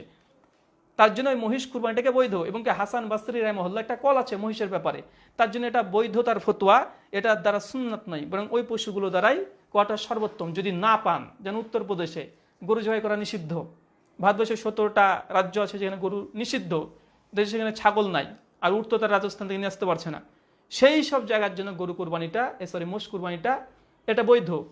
তো যাই হোক, আমাদের এই টোটাল 35টা মাসালা আর একটা মাসালা ফ্রি, 36টা মাসালা আমরা আলোচনা করলাম, যেগুলো কোরআন এবং হাদিস থেকে সহি সূত্রে প্রমাণিত। এই মাসালাগুলো ইনশাল্লাহ আমাদের জন্য কোরবানি করাটা সহজ হয়ে যাবে। এবার আলোচনা যে হানাফি ভাইরা তাদের যে মাসালা, সেই মাসালাগুলো শুনে নিই, এবং যেগুলো কোরআন হাদিস দ্বারা প্রমাণিত সেই মাসালা আমরা আরো 35খানা আলোচনা করব। কটা? 35খানা। আমরা আহলে হাদিসের 35খানা মাসালা আলোচনা করলাম, এবার সেম 35খানা হানাফিদেরও করব, যে তাদের মাসালা হক যেগুলো আছে। আমি তাদের বিভিন্ন ফতোয়ার কিতাব থেকে আমি এগুলোকে সংগ্রহ করেছি, বিশেষ করে বাংলাদেশের আল কাউসার পত্রিকা, বাংলাদেশের দেবন্দীদের সবচেয়ে বড় পত্রিকা, এবং বড় বড় মানে লেখকরা এখানে লিখে থাকে, তাদের এখানের বিভিন্ন সংখ্যা থেকে আমি সংকলন করেছি। আর বিশেষ করে মানে অষ্টম সংখ্যা, যেটা আল কাউসারের অষ্টম সংখ্যা, জিলহাজ 1438 হিজরি সেপ্টেম্বর 2017-তে যে পত্রিকাটা প্রকাশ হয়েছিল, সেই পত্রিকা থেকে আমি অধিকাংশই তাদের এই মাসালাগুলো নিয়েছি। তারা নিজেরা লিখেছে যে তাদের মাসালা কি। তাদের অধ্যায়ের নাম ছিল যে কুরবানির মাসাইল, মানে প্রবন্ধের নাম। আর লেখক হচ্ছে মাওলানা মোহাম্মদ ইয়াহিয়া, একজন হানাফি দেবন্দি আলেম। আল কাউসার লিখেছিল, লেখাটা বের হয়েছে সেপ্টেম্বরের 2017-তে। তো যে মাসালাগুলো কোরআন এবং হাদিস দ্বারা প্রমাণিত, আমরা বেশ সেগুলো আলোচনা করব, কিন্তু এটা হানাফি ভাইদের মাযহাব বা হানাফিদের এটা রায়। তবে আলহামদুলিল্লাহ এগুলোর সঙ্গে আমরাও একমত, তাই এটা হানাফিদের উপকার আসবে, এবং আহলে হাদিসরা জানতে পারবে যে না, হানাফিদের সমস্ত মাসালা ভুল নয়, অনেক মাসালা সহি আছে। প্রথম মাসালা, এবং আমি এই মাসালার সঙ্গে একমত, যে হানাফি ভাইদের প্রথম মাসালা হচ্ছে এটা, যে কোরবানি টোটালে 3 দিন, একটা 10, একটা 11, একটা 12, যেমনটা আমরা প্রথমে বললাম। কিন্তু আহলে হাদিসরা বলছে 13 তারিখটাও। এর সঙ্গে আমি একমত না, হানাফিদের এই মাসালার সঙ্গে একমত। এদের পক্ষে দলিলটা জোরদার। তারা দলিল দিয়েছে মুওয়াত্তা মালিক 118 পৃষ্ঠা, বাদায় সানাই প্রথম মানে চতুর্থ খণ্ডের 198 পৃষ্ঠা, ফতোয়া হিন্দা পঞ্চম খণ্ডে 295 পৃষ্ঠা, যে কুরবানির নাহারের দিন, জবা করার দিন 3 দিন, 10, 11, 12। মাসা নাম্বার হানাফিদের 2, যে 10 মানে 10, 11 তারিখে দিবাগত রাত্রেও কুরবানি করা জায়েজ। 10 এবং 11 তারিখে দিবাগত রাত্রিতে কুরবানি করা জায়েজ। এই ফতোয়ার সঙ্গে আহলে হাদিসরাও একমত, মানে দিনে হোক অথবা রাতে হোক আমরা কুরবানি করতে পারবো। 3 নম্বর মাসালা, যে উট, গরু, মহিষ, ছাগল, ভেড়া, দুম্বা দ্বারা কুরবানি করা জায়েজ, এবং গৃহপালিত পশু ছাড়া অন্য পশু যেমন হরিণ, বন্য গরু ইত্যাদি দ্বারা কুরবানি করা জায়েজ নয়। আমরা প্রথমের সঙ্গে একমত সম্পূর্ণ, যে উট, গরু, মহিষ, যে মহিষের কথা বললাম, ছাগল, ভেড়া, দুম্বা দিয়ে কুরবানি করা জায়েজ। এটা হানাফিদের ভাইয়ের মশালা, এটা আহলে হাদিসের মশালা, কোনো ইখতিলাফ নেই। মাসালা নাম্বার 4, যেসব পশু কুরবানি করা জায়েজ, সেগুলো নর মাদা দুটোই কুরবানি করা বৈধ, মানে ছাগ আর ছাগি। আমাদের হানাফি ভাইদের মধ্যে মানে সাধারণ মুসল্লি বা সাধারণ সমাজের মধ্যে একটা ধারণা আছে যে খাসি দিয়ে কুরবানি দিতে হবে, পাঠি দিয়ে দেওয়া যাবে না। কিন্তু তাদের ফতোয়া কিন্তু আলাদা। তাদের ফতোয়া কি, যে এই যে 4 শ্রেণীর পশু, ছাগল, দুম্বা, উট, গরু, এগুলো নর এবং নারী, মানে পুরুষ এবং মহিলা, যেগুলো আমরা বুঝি, মানে ছেলে হোক আর মেয়ে হোক, পাঠি হোক আর খাসি হোক, এগুলো দিয়ে কুরবানি করা বৈধ। তারা দলিল দিয়েছে বাদায় সানায় 4th খণ্ডে 205 পৃষ্ঠা, এবং ফতোয়ায়ে কাজী খান 3য় খণ্ডে 348 পৃষ্ঠা। আলহামদুলিল্লাহ আমরা এটার সঙ্গে একমত, তাদের এই ফতোয়ার সঙ্গে একমত। মাসালা নাম্বার 5, যেটা হানাফিদের মাসালা কিন্তু আহলে হাদিসরাও একমত, সেটা হচ্ছে যে উট কমপক্ষে 5 বছরে হতে হবে, 2 গরু মহিষ 2 বছর হতে হবে, ছাগল ভেড়া কমপক্ষে 1 বছরে হতে হবে। এই যে মাসালা, এটার সঙ্গে আমরা একমত। কিন্তু হানাফি ভাইদের এখানে কি, যেটা দাঁতকে শর্ত করে না, কিন্তু আমরা বলি যে না, দাঁত শর্ত, দাঁতওয়ালা যদি ভাঙা যদি না পাওয়া যায় তখন এটা প্রযোজ্য হবে। কিন্তু তারা এটা সার্বিকভাবে বয়স পুজো গেলেই তারা বলেন এটা বৈধ।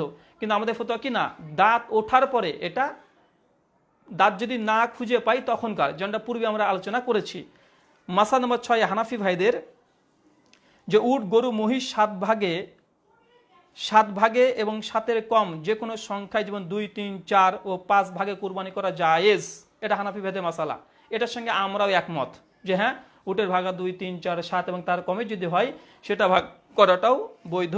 আর এটার পক্ষে সহিহ মুসলিমের 1318 নম্বর হাদিসই আছে, তাই এটার সঙ্গে আমরা একমত সম্পূর্ণ পোষণ করছি। মাসালা নম্বর 7, হানাফি ভাইদের মাসালা কুরবানি প্রসঙ্গে, যেটাতে আহলে হাদিসরাও একমত। সে বিষয়টা হচ্ছে, যদি কেউ আল্লাহ তাআলার হুকুম পালনের উদ্দেশ্যে কুরবানি না করে শুধু গোস্ত খাওয়ার নিয়াতে কুরবানি করে, তাহলে তার কুরবানি সহিহ হবে না। তাকে অংশীদার বানালে মানে শরীকদের কারো কুরবানি হবে না, তাই অত্যন্ত সতর্কতার সাথে নির্বাচন করতে হবে। এবার হানাফি ভাইরা ফেসে গেছে এখানে। দলিল নকল করেছে ফাতোয়ায়ে কাজী খান ৩য় খণ্ডে ৩৪৯ পৃষ্ঠা এবং বাদাউসসানায়ে ৪র্থ খণ্ডে ২০৮ পৃষ্ঠা। তাদের মাসালা কি এখানে, যদি কেউ আল্লাহ সুবহানাহু ওয়া তাআলার হুকুম পালনের উদ্দেশ্যে কুরবানি না করে শুধু গোস্ত খাওয়ার নিয়াতে কুরবানি করে, তাহলে এই ব্যক্তির কুরবানি হবে না। সঙ্গে সঙ্গে এটা নকল করছে, একটা কুরবানি ভাগা দিচ্ছেন, 7 ভাগা গরুর, ওটের 10 ভাগা। এখন দেখতে 3 জন আছে সহি নিয়াত আছে, 2 জনের আছে গলত নিয়াত, যে না আমরা মাংস খাওয়ার জন্যই দিচ্ছি, বা আমাদের মাংস তার নিয়াতে গড়বড় আছে। তো হানাফি বেদের ফতুয়া, তাহলে কারোই কুরবানি হবে না। বুঝতে পারলেন? মানে হানাফিদের ভাইদের এটা ফতুয়া, কারোই কুরবানি হবে না। আর আহলে হাদিসটা বলেছে এমনটা যদি হয়, এমন যদি হয় যে 5 জন 7 জন মানে ভাগা নিয়েছে, তো 5 জনের নিয়াত ভালো আছে, 2 জনের নিয়াত খারাপ আছে, তো এই 2 জনের কারণে এই 5 জনের কুরবানি বাতিল হবে এমনটা নয়। বরং শর্ত দিয়েছে যখন আপনি কুরবানি যার কাছে ভাগা নেবেন তাকে সহি আকীদা সম্পূর্ণ হতে হবে, যদি না হয় তার সঙ্গে ভাগা নেওয়াটা জায়েজ নয়। প্রথমেই দরজা বন্ধ করে দিয়েছি। কিন্তু হানাফি ভাইদের ফতোয়া হচ্ছে এটা, যে কেউ যদি নিয়াতের ত্রুটি থাকে তাহলে তার কুরবানিটা হয়ে যায়, মানে সকলেরই বাতিল হবে। যাই হোক, মাসলা নাম্বার 8, তাদের ফতোয়া হচ্ছে কুরবানি হৃষ্টপুষ্ট হওয়া উত্তম, মানে ভালো। এটার সঙ্গে আমরা একমত, যে হ্যাঁ অবশ্যই এটা হওয়া উচিত, মানে শীর্ণ এরকম কুরবানি দেওয়া জায়েজ নয়।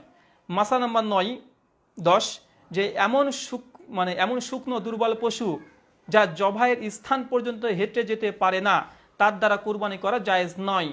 মানে এমন পশু আপনি কিনেছেন যেটা কুরবানি মানে হাঁটতেও পারে না, চলতে পারে না, তার মানে স্পষ্ট ন্যাংরা, এ পশু দিয়ে কুরবানি করাটা বৈধ না, যদি চলতে না পারে। কিন্তু এমনি যদি একটু ন্যাংচিয়ে যেতে পারে বা অসুবিধা হয়, পাটা ভেঙে গেছে কেনার পরে, সেক্ষেত্রে বৈধ।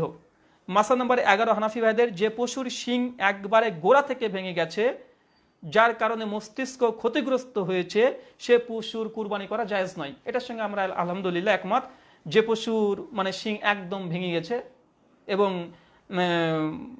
মানে মাথা ক্ষতিগ্রস্ত হয়েছে, ক্ষতিগ্রস্ত না হলেও যদি পুরো ভেঙে যায় তবুও কুরবানি দেওয়াটা জায়েজ নয়। মাসলা নাম্বার 12, হানাফি ভাইদের, যে সমস্ত পশু লেজ বা কোনো কোনার অর্ধেক বা তার বেশি কাটা হয়ে গেছে বা কেটে গেছে, সেগুলো জায়েজ নয়। মানে এখানে বলতে চাই হানাফি ভাইদের ফতোয়া, যে কোনো পশুর লেজের অর্ধেকের বেশি কেটে গেছে অথবা শিংয়ের অর্ধেকের বেশি ভেঙে গেছে, এই পশু দিয়ে কুরবানি করা জায়েজ নয়। আলহামদুলিল্লাহ এটার সঙ্গে আমরাও একমত, যে না এই পশু দিয়ে কুরবানি করা জায়েজ নয়। মাসলা নাম্বার 13, যে পশু 2টি চোখ অন্ধ বা 1 চোখ পুরোই নষ্ট, সে কুরবানি করা জায়েজ নয়। যে আলহামদুলিল্লাহ আমরা একমত, কেন সেই মুসলিমে স্পষ্ট আছে যে স্পষ্ট কানা কুরবানি দেওয়া জায়েজ নয়। সুনান তিরমিজির হাদিস স্পষ্ট বর্ণনা আছে। মাসলা নাম্বার 14, যে গর্ভবতী পশু কুরবানি করা জায়েজ, জবাইয়ের পরে যদি বাচ্চা জীবিত পাওয়া যায় তাহলে সেটাকে জবাই করতে হবে, তবে প্রসবের সময় আসন্ন হলে সেই কুরবানির করা মাকরু। এটার সঙ্গে আমরা একমত, 3টের সঙ্গে একমত, তবে এখানে একটা মাসলার সঙ্গে একমত না। প্রথম, যে গর্ভবতী পশু কুরবানি করা জায়েজ, যে এটা অবশ্যই জায়েজ, সমস্যা নেই। 2 নম্বর, তারা বলছে জবাই করার পরে বাচ্চা যদি পাওয়া যায় তাহলে ওই বাচ্চাটাকে জবাই করতে হবে, এটা হাদিসের খিলাফ। সুনান আবু দাউদ 2828 নম্বর হাদিস, আল্লাহ রাসূল বলেছেন যে পশু যখন জবাই করছে মায়ের জবাইটা তার বাচ্চার জন্য জবাই হয়ে যায়, আলাদাভাবে জবাই করার জরুরত নাই। মাসলা নাম্বার 14, মাসলা নাম্বার 15, হিজরা গরু ছাগল দুম্বা যদি হয় হিজরা, তাহলে কি কুরবানি করা যাবে? অনেক গরু ছাগল আছে না হিজরা, তো এদের কুরবানি করা যাবে? জি যাবে, কেননা হিজরা এটা কোনো রোগ না, এটা কোনো রোগ না, বা সেই পর্যায়ে যেগুলো 4টে পশু আল্লাহ রাসূল দেখতেছে এর অন্তর্ভুক্ত নয়। তাই গরু ছাগল দুম্বা উট এগুলো যদি হিজরা হয় অবশ্যই যাবে। হানাফিদের ফতোয়া আছে রুদ্দুল মুক্তাদ 6 নম্বর খণ্ডে 325 পৃষ্ঠা, যে হিজরা কুরবানি এটাও শরীয়তে বৈধ, এটার সঙ্গে আহলে হাদিসরা একমত। 16 নম্বর মাসালা, কুরবানি পশু নিজেই জবাই করা উত্তম। আলহামদুলিল্লাহ আমরা করে থাকি, কিন্তু অনেক হানাফি ভাইরা তারা মৌলবি ছাড়া জবাই না করে না, তার জন্য হানাফি ভাইদের জন্য অ্যান্টিভেনাম। কারণ এই মাসালাগুলো কাদের? এটা হানাফি ভাইদের, যে তারা মনে করে মৌলবি সাহেব যদি জবাই না করে তাহলে জবাই হবে না। তবে আলেমরা এখন বলছে, হানাফি ভাইদের অনেক আলেমই বলে যে না, নিজের কুরবানি নিজে জবাই করা উত্তম।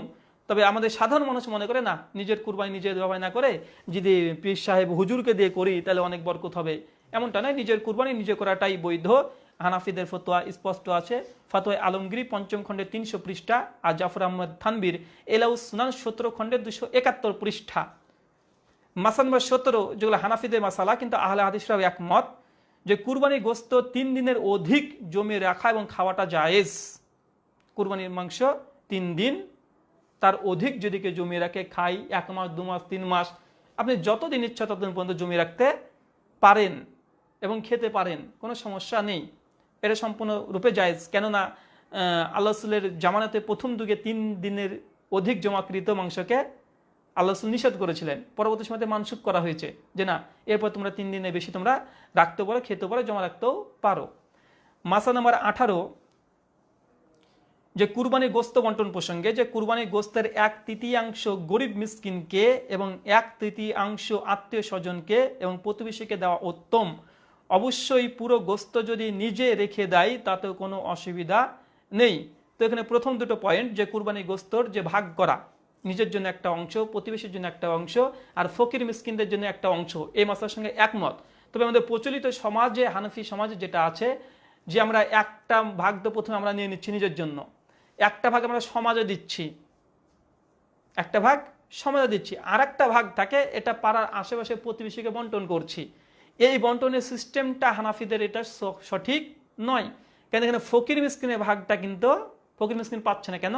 ওই ভাগ যেটা সমাজে দিয়ে এসেছেন, ওই ভাগটা কোথায় যায়? আবার তো ওই পাড়ার সমাজের মানুষই তো গিয়ে নিয়ে চলে আসে। তাই আপনারা এটা করবেন না।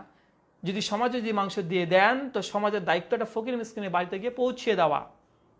কিন্তু এখানে ফকির মিসকিন একটা হক, এটা সম্পূর্ণ আবার আপনি নিজেই ঘুরে পাচ্ছেন, এটা করবেন না। এটা হানাফিদের ফতোয়া ঠিক আছে, কিন্তু আমলটা এটা গড়মিল আছে। তাই হানাফিবাদের এটা ইসলাম, তাদের ফতোয়ার সঙ্গে তাদের আমল সঠিক নেই। মাসালা নম্বর 19, হানাফিদের মাসালা, কুরবানির গোস্ত, চর্বি ইত্যাদি বিক্রয় করা জায়েজ নেই, মানে জায়েজ নয়। পরিষ্কারভাবে যে কুরবানির কোনো পশুর চামড়া বা চর্বি, হাড়, হুড্ডি এগুলো বিক্রয় করা, এগুলো স্পষ্ট জায়েজ নয়। এলাউস সুনান 17 খণ্ডের 259 পৃষ্ঠা, বাদায়ে সানায়ে 4 খণ্ডের 225 পৃষ্ঠা, ফতোয়া আলমগীরি 5ম খণ্ডের 301 পৃষ্ঠা, ফতোয়া কাজী খান 3য় খণ্ডের 354 পৃষ্ঠা। পরিষ্কারভাবে লেখা আছে যে না, যে কুরবানির গোস্ত, চর্বি ইত্যাদি বিক্রয় করা এগুলো জায়েজ নয়। আর যারা মানে এই ফতোয়াগুলো দেখতে চান সংক্ষিপ্তভাবে, আল কাউসার পত্রিকা বাংলাদেশের, যেটা আমরা বলেছি সেপ্টেম্বর মাসের 2017 সেপ্টেম্বর যে মানে সংখ্যাটা এসেছিল, সেখানে স্পষ্ট এই মশালাগুলো সব দেওয়া আছে। এবং আল কাউসার পত্রিকায় ফতোয়া অধ্যায় যেটা আছে, প্রশ্ন উত্তর সওয়াল জবাব, সেটা সম্পূর্ণ এগুলো দিয়েছে। আমি ওখান থেকে সংকলন করেছি 35খানা, অনেকগুলো ফতোয়া আছে, তবে সেই 35খানা এখানে সংকলন করেছি। এটা হানফি ভাইদের আল কাউসার পত্রিকা থেকে সম্পূর্ণ নেওয়া। মাসা নম্বর 20, জবাইকারী, কসাই বা কাজে সহযোগিতাকারী চামড়া, গোস্ত বা কুরবানির পশুর কোনো কিছু পারিশ্রমিক হিসাবে দেওয়া জায়েজ হবে না, হানাফি ভাইদের ফতোয়া। যেটা আমরা আহলে হাদিসরা ফতোয়া আমরা একটু আগে দেখালাম। মানে এগুলো আমরা হাদিস থেকে দলিল দিচ্ছি না, কেন বলেন তো? আগে তো দলিল দিয়ে দিয়েছি। মানে এগুলো আমরা যেগুলো একমত পোষণ করছি সেগুলো হাদিস থেকে দলিল দিয়েছি, আর আমরা হানাফি ভাইদের ফতোয়ার কিতাব থেকে দেখাচ্ছি। স্পষ্ট হানাফি ভাইদের ফতোয়া, যে পশুটা আপনি কুরবানি করছেন তার মাংস, চামড়া থেকে যে জবা করেছে তাকে কিছু দেওয়া জায়েজ নয়, নিষিদ্ধ, হারাম, দেওয়া যাবে না। তা আপনার এটার সঙ্গে একমত, আলহামদুলিল্লাহ। মাসা নাম্বার 21, ধারালো অস্ত্র দ্বারা জবাই করতে হবে, এটাই উত্তম। এটার সঙ্গে আমরা আলহামদুলিল্লাহ একমত যে ধারালো অস্ত্র লাগবে, এটার দলিল দেওয়ার দরকার নেই, তাও ফতোয়াই আলমগীরিতে স্পষ্ট আছে। মাসা নাম্বার হানাফিদের 22, যে জবাই করা পশু মানে পশু জবাই করার আগে তার শরীর থেকে চামড়াকে তুলে ফেলা বা কোনো মাংসের টুকরাকে বের করে নেওয়া, এটা জায়েজ নয়। যে পশুটাকে আপনি জবাই করেছেন এখনো মৃত্যুই বরণ করেনি, আর আপনি সঙ্গে সঙ্গে ছিলতে শুরু করেছেন, হয় না এমন? যে কেবল জবাই করে দিয়েছেন, রক্ত ঠিক মতো বাড়ায়নি, এখনো থামেনি, ওটাকে সঙ্গে সঙ্গে গাছে টাঙিয়ে আপনি জবাই করতে শুরু করেছেন, তো এটা জায়েজ নয়, এটা মাকরু, স্পষ্টভাবে এটা থেকে দূরে থাকতে হবে। এটা হানাফি আল হাদিস দুজনেরই একই ফতোয়া। মাসা নাম্বার 23, হানাফি ভাইদের মাসালা, এক পশুকে অন্য পশুর সামনে জবাই করা উচিত নয়, এটা মাকরু। কেন? একটা পশু তার একটা অনুভূতি আছে, তার পশু একটা অনুভূতি আছে, তাই এক পশুর সামনে একটা পশুর কে জবাই করা উচিত নয়, এটা মাকরু ফতোয়া তাদের। এটার সঙ্গে আমরা একমত যে না, এমন করা উচিত নয়, এখান থেকে দূরে থাকতে হবে। মাসা নম্বর 24, হানাফি ভাইদের, যে কুরবানির গোস্ত হিন্দু এবং অন্য ধর্মের অনুসারীকে দেওয়া জায়েজ, মানে কুরবানির মাংসের যে একটা ভাগ প্রতিবেশী যদি হিন্দু হয় দিতে পারবেন? যে পারবেন। এ ব্যাপারে ইমাম বুখারীর আল আদাবুল মুফরাদ 463 নম্বর হাদিস, আল্লাহ রসুল তিনি যখন কুরবানি করতেন তো ইহুদি যে প্রতিবেশী ছিল তাদেরকে তিনি কুরবানি মাংস দিয়েছেন। এবং ওমর বিন খাত্তাব তার জামানাতেও তিনি ইহুদি এবং যারা পত্তালিক প্যাগান ছিল তাদেরকে তিনি কুরবানির মাংস দিয়েছেন। মাসালা নাম্বার 25, হানাফিবাদের মাসালা। আমরা আহলে হাদিসরা একমত পোষণ করি যে কুরবানি দাতার জন্য নিজে কুরবানির গোস্ত খাওয়া মুস্তাহাব। কিন্তু হানাফি ভাইদের ফতোয়া কি বলে শুনলেন? যে কুরবানি যে দিচ্ছে সেই ব্যক্তি ওই পশুর কুরবানি মাংস খাওয়া মুস্তাহাব। আমাদের সমাজে অনেকে ফতোয়া মানে অনেক মানুষ এমনটা আমল করে কি যে না, কুরবানির মাংস যার নামে কুরবানি সে খেতে পারবে না, বা আকিকা যার নামে সে আকিকার মাংস খেতে পারবে না। কিন্তু হানফিবাদের স্পষ্ট ফতোয়া যে না, কুরবানির যার নামে হচ্ছে, যে কুরবানি দিচ্ছে, মানে আমি কুরবানি দিচ্ছি, আমিও পশুর মাংস খাওয়াটা মুস্তাহাব, ভালো রে ভাই। যদি খেতে না চান কোনো আপত্তি নেই, তবে খাওয়াতে এটা মুস্তাহাব, এটা ভালো। হানাফিবাদের ফতোয়া এটা হচ্ছে বাদাউসানায়ে 4th খণ্ডের 224 পৃষ্ঠা। আর আল কাউসার 2017 সালের সেপ্টেম্বর মাসের মাসালা নাম্বার 53-তে এটা আলোচনা করেছে। মাসালা নাম্বার 26 কুরবানি প্রসঙ্গে হানাফি ভাইদের ফতোয়া, কুরবানি ওয়াজিব এমন ব্যক্তির ঋণের টাকা দিয়ে কুরবানি করলে ওয়াজিব আদায় হয়ে যাবে, তবে সুদের ওপরে ঋণ নিয়ে কুরবানি করা জায়েজ নয়। প্রথমের সঙ্গে আমরা দ্বিমত পোষণ করি যে কুরবানি ওয়াজিব এমন ব্যক্তি ঋণের টাকা দিয়ে, কুরবানি ওয়াজিব নয়, এটা আমরা আলোচনা করবো যে কুরবানি ওয়াজিব নয়, সুন্নাত। তো ঋণ করে মানে কুরবানি করতে চাইছেন, টাকা নাই, আপনি কি ধার নিতে পারেন কারোর কাছ থেকে? ওই ধারের টাকা দিয়ে কি কুরবানি করতে পারেন? যে পারেন, এটা জায়েজ। এটার সঙ্গে আমরা একমত হানাফি ভাইদের সঙ্গে, কিন্তু প্রথম অংশের সঙ্গে একমত না যে কুরবানি যার জন্য ওয়াজিব। কুরবানি তো ওয়াজিবই না, কুরবানি সুন্নাহ। তারপর মাসালা নাম্বার 27 হানাফি ভাইদের মাসালা কুরবানি প্রসঙ্গে যে 10, 11, 12 3 দিনের মধ্যে প্রথম দিন কুরবানি করা অধিক উত্তম, এরপর দ্বিতীয় দিন, এরপর তৃতীয় দিন। যে ব্যাপারে সহিহ বুখারী 455 নম্বর হাদিস আল্লাহ রাসূল থেকে আছে, যে আল্লাহ রাসূল বলেছেন প্রথমে আমরা নামাজ আদায় করব, তারপর আমরা কুরবানি করব, প্রথম দিন কুরবানি করব, এটা উত্তম। তো হানাফি ভাইদের সঙ্গে এটা আমরা একমত যে কুরবানির দিন প্রথম দিনে কুরবানি করা সবচেয়ে বেশি উত্তম।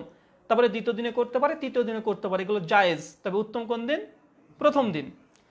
মাসালা নাম্বার 28 হানাফি ভাইদের মাসালা কুরবানি প্রসঙ্গে, খাসিকৃত ছাগল দ্বারা কুরবানি করা উত্তম, মানে খাসি ছাগল দিয়ে যদি কুরবানি করে এটা জায়েজ, এটা উত্তম। ফাতুল কাদির 8ম খণ্ডের 498 পৃষ্ঠা এবং এল আউসনান 17 খণ্ডের 453 পৃষ্ঠা স্পষ্ট ফতোয়া মজুদ আছে। তাই অবশ্যই খাসি দিয়ে কুরবানি করা বৈধ হানাফি ভাইদের ফতোয়া।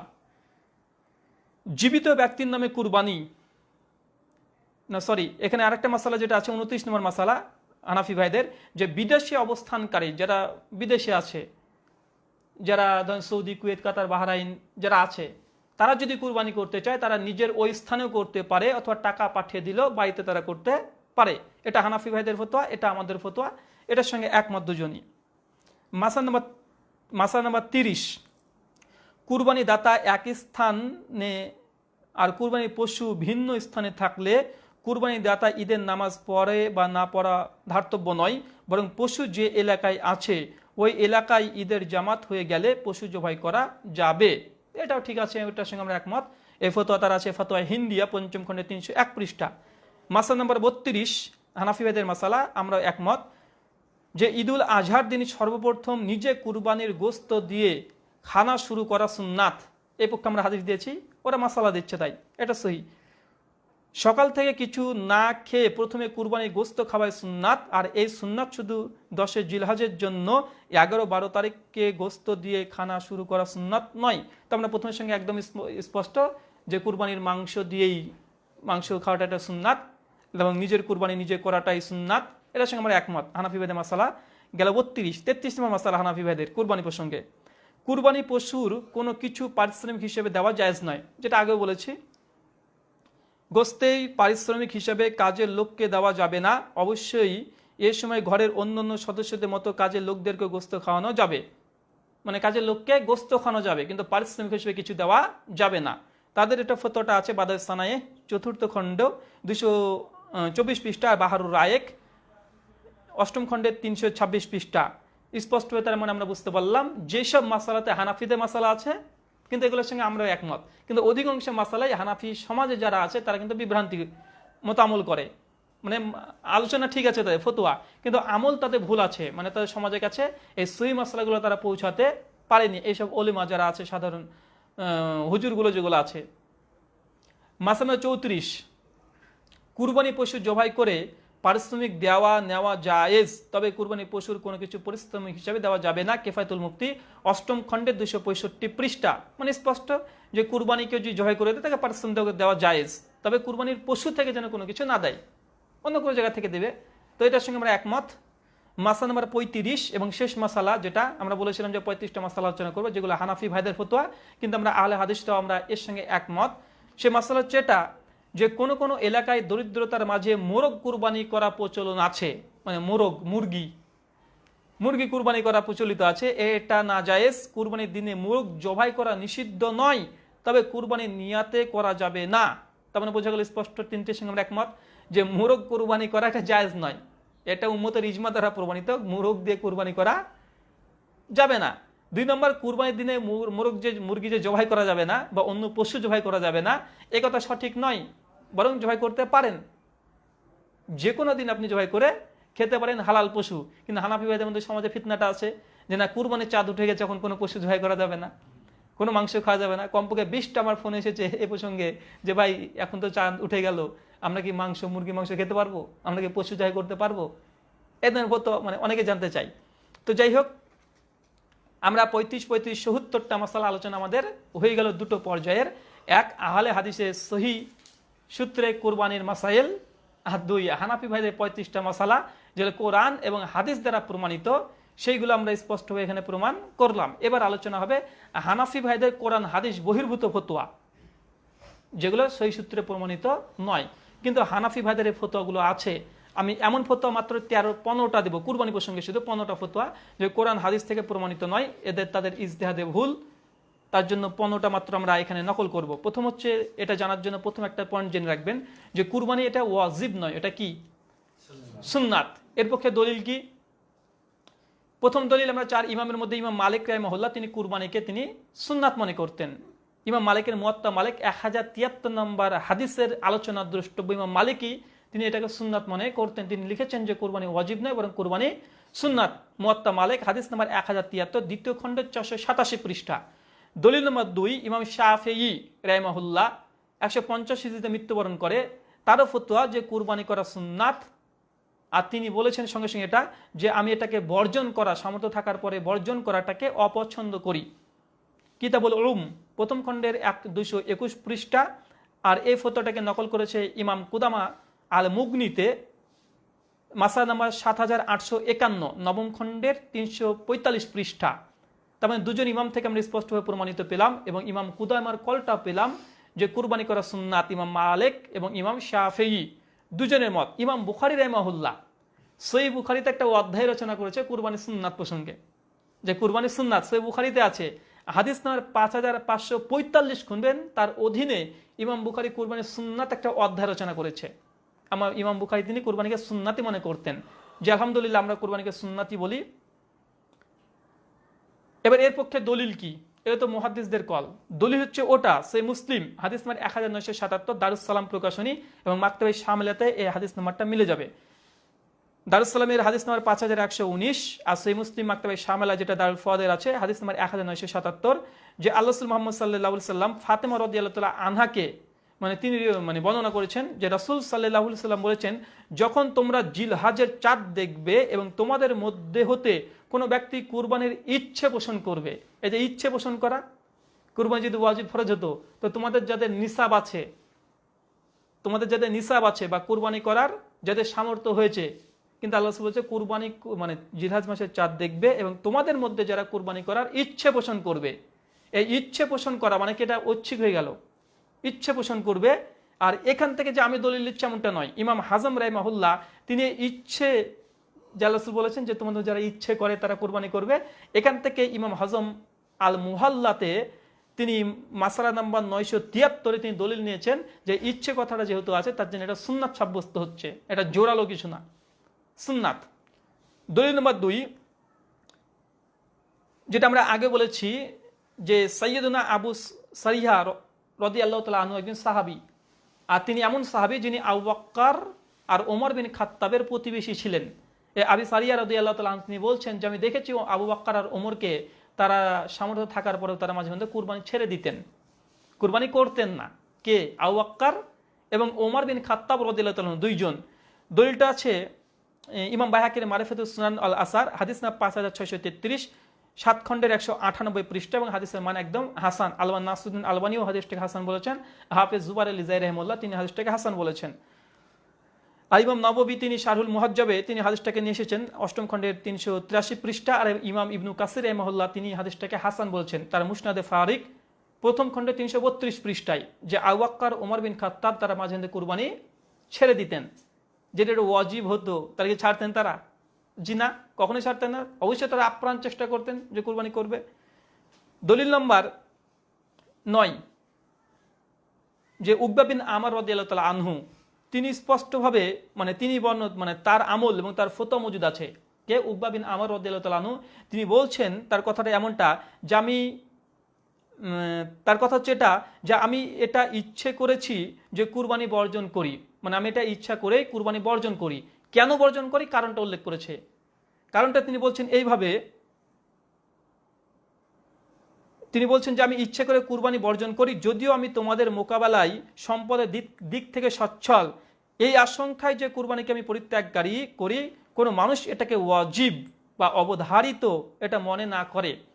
তো বোঝা গেল যে উকবা বিন আমর রাদিয়াল্লাহু তাআলা আনহু একজন সাহাবী, তিনি কুরবানিকে পরিত্যাগ করতেন। কেন? মানুষ যেন এটাকে গুরুত্বটা এত উঁচু মাকামে নিয়ে না যায় যেটাকে ওয়াজিব ধারণা না করে। এই জন্য তিনি কিন্তু কি করতেন? কুরবানিকে সামর্থ্য থাকার পরেও তিনি ত্যাগ করতেন। এই দলিলটা আছে ইমাম বাইহাকির সুনানুল কুবরা লিল বাইহাকি 9ম খণ্ডে 265 পৃষ্ঠা, হাদিসের মানও এটা হাসান। দেখবেন সহিহ বুখারীতে পড়বেন 2011, 12, 13 নম্বর হাদিস, আল্লাহ রাসূল 3 দিন তারাবির জামাত করেছিলেন। 4th দিনে আসলেন না। সাহাবীরা জিজ্ঞেস করলেন, ইয়া রাসূলুল্লাহ আমরা তো অপেক্ষা করছিলাম, কেন আসলেন না?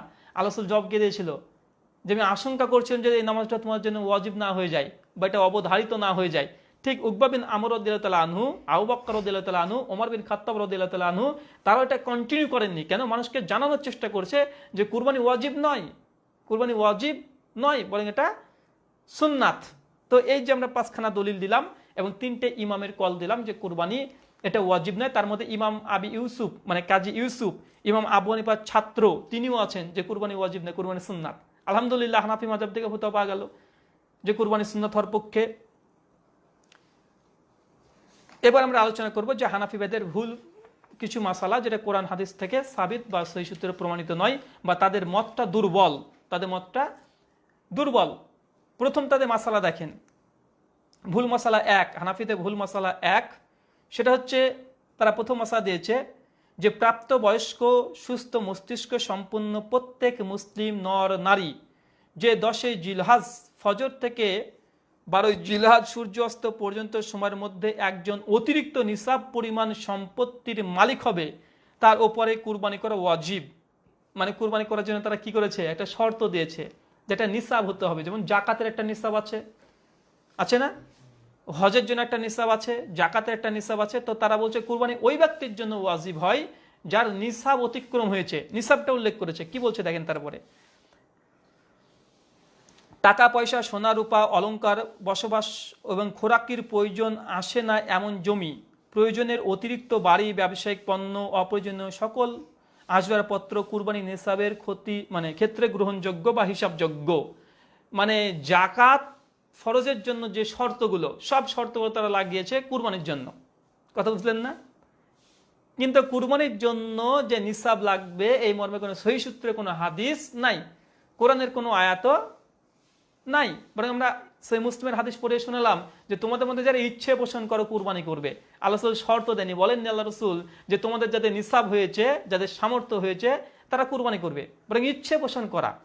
তো এই মাসালার তারা যেটা দিয়েছে তাদের বিভিন্ন জায়গাতে স্পষ্ট, তাদের মূল মাসালা হচ্ছে এটা যে নিসাব হতে হবে। আর নিসাবের তারা পরিমাণও দিয়েছে যে এক্ষেত্রে 7.5 ভরি স্বর্ণ হতে হবে, রূপোর ক্ষেত্রে 52 তোলা হতে হবে, জাকাতের জন্য যেগুলো আছে।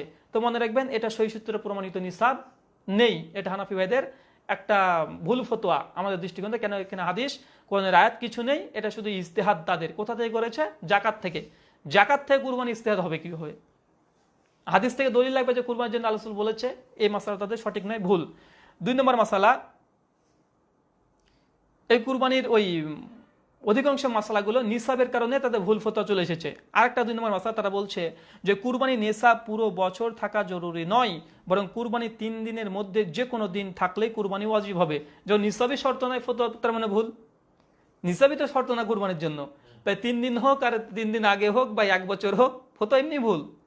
তাদের ফতোয়া আছে বাদাস্তানে 4th খণ্ডে 196 পৃষ্ঠা, রুদ্দুল মুক্তাব 6 নম্বর খণ্ডে 312 পৃষ্ঠা। ভুল মশলা নাম্বার 3, যে নাবালক শিশু কিশোরের তদ্রূপ যে সুস্থ মস্তিষ্ক সম্পূর্ণ নেশাবের মালিক হলেও তাদের উপরে কুরবানি ওয়াজিব নয়।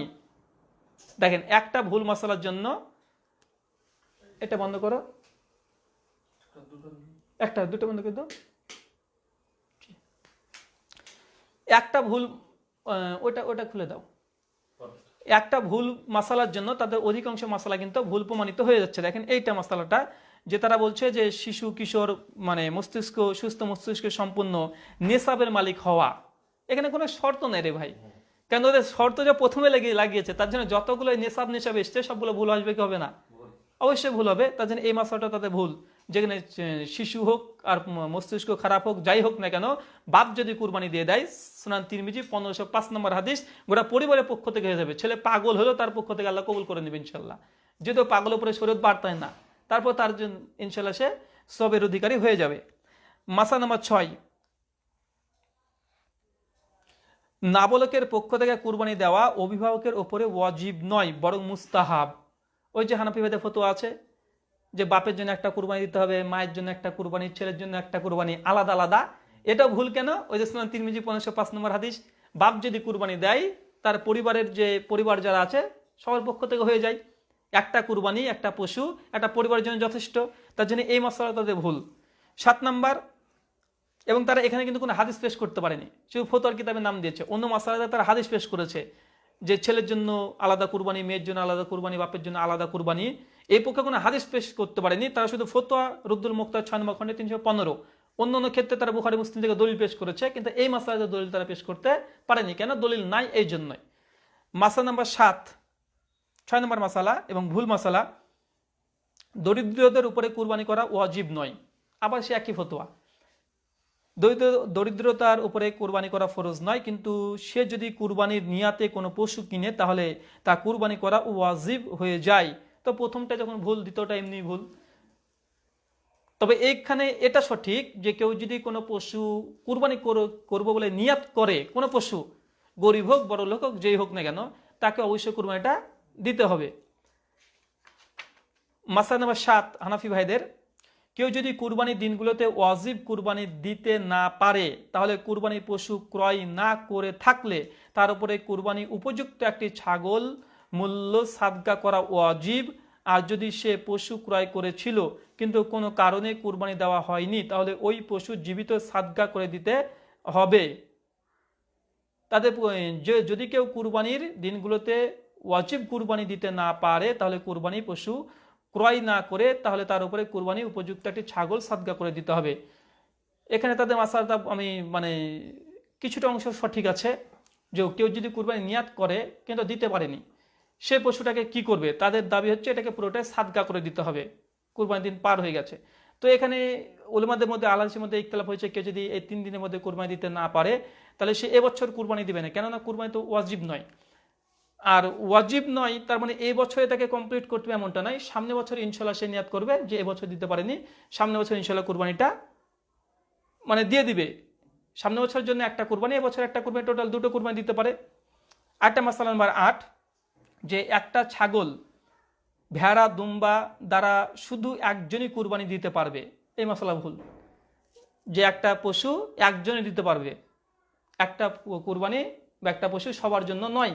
হানাফি ভেদে ফতোয়া, এই ফতোয়া তারা দিয়েছে কোথায়? ফতোয়ায় কাজী খান 3য় খণ্ডে 349 পৃষ্ঠা, যে একটা পশু একজনই দিতে পারবে। আমাদের ফতোয়া কি? একটা পশু, একটা ছাগল, একটা দুম্বা একটা পরিবারের জন্য যথেষ্ট, যেটা সুনান তিরমিজি 1505 নম্বর হাদিস, আমরা একাধিকবার বলেছি। মাসলা নাম্বার 9, মাসলা নাম্বার 9 এবং এর পক্ষে কোনো দলিল নাই হানাফি ভাইদের কাছে, সেটা হচ্ছে এটা তারা দলিল দেয়ওনি যে কুরবানির গরু মহিষ উট আকিকার নিয়াতে শরীক হতে পারবে। যেটা আমরা আগে বলেছি যে হানাফি ভাইদের মশলা কি, যে কুরবানির পশুর মধ্যে কেউ যদি মনে করে আমরা একটা ভাগা কিসের নেব, আকিকা, তো এই আকিকার জন্য তারা অংশগ্রহণ করতে পারে। এ পক্ষে তাদের কাছে কোনো দলিল নেই, শুধু ফতোয়ার কিতাব, শুধু ফতোয়ারই রেফারেন্স দিয়েছে, কিন্তু কোনো দলিল তারা পেশ করতে পারেনি। রুদ্দুল মুক্তার 6 নম্বর খণ্ডের 362 পৃষ্ঠা, যে কুরবানি পশুর ভাগার মধ্যে আকিকার ভাগা, এটা হাদিস দ্বারা প্রমাণিত নয়। এটা 100% হানাফিবাদের এটা কিয়াসি, এটা সঠিক কথা নয়, বরং কুরবানি পশুর জন্য আলাদা, আকিকার জন্য আলাদা পশু লাগবে, এটা স্পষ্টভাবে প্রমাণিত নয়। জি, কুরবানির পশুর মধ্যে হানাফি ভাইয়েরা একটা ভাগা নিয়ে নেয় আকিকা, এটা তাদের ফতোয়া, কিন্তু এটা প্রমাণিত নয়, এটা হাদিস থেকে প্রমাণিত নয় এবং এটা সম্পূর্ণই ভুল। মাসালা নাম্বার 10 নম্বর মাসালা, এবং হানাফি ভাইয়ের এখানে বিপদে পড়বে, যারা আমজনতা হানাফি আছে তাদেরকে বিপদে ফেলা একটা ফতোয়া আছে এখানে। শরিকদের কারো পুরো বা অধিকাংশ উপার্জন যদি হারাম হয়, তাহলে কারো কুরবানি সহি হবে না। 7খানা ভাগা নিয়েছেন, 7টা ভাগা আছে একটা গরুর, 5 জনের হালাল টাকা, 2 জনের হারাম টাকা। এখন তাদের ফতোয়া এখানে কারোই 7 জন যেহেতু হারাম টাকার মধ্যে চলে গেছে, কারোই হবে না। যে 5 জনে হালাল উপার্জন করে কুরবানি ভাগা নিয়েছে, ওদেরও বাতিল। হানাফি ভাইদের ফতোয়া ওরা এখন ঠিক করবে, স্পষ্ট তারা ফতোয়া দিয়েছে। আবার পড়ছি দেখেন, শরিকদের কারো পুরো বা অধিকাংশ উপার্জন যদি হারাম হয়, তাহলে কারো কুরবানি সহি হবে না। আল কাউসারের ফতোয়া সেপ্টেম্বর 2017, তাদের ওখানে মাসালা নাম্বার 20-তে ফতোয়াটা দেওয়া আছে, তাদের প্রবন্ধের মাসালা নাম্বার 20-তে এই ফতোয়াটা দেওয়া আছে। এখন তারা ঠিক করুক, এবং তাদের আম জনসাধারণ যারা আছে, যদি হারাম যদি কেউ ঢুকে যায়, তাহলে তাদের সবার কুরবানি বাতিল, সবার, শুধু ওই 2 জনের না, যে হারাম উপার্জন দিয়ে কুরবানি করছে তার না, বাকি মানে সবারই, 7 জনেরই, কারো গ্রহণযোগ্য নয়।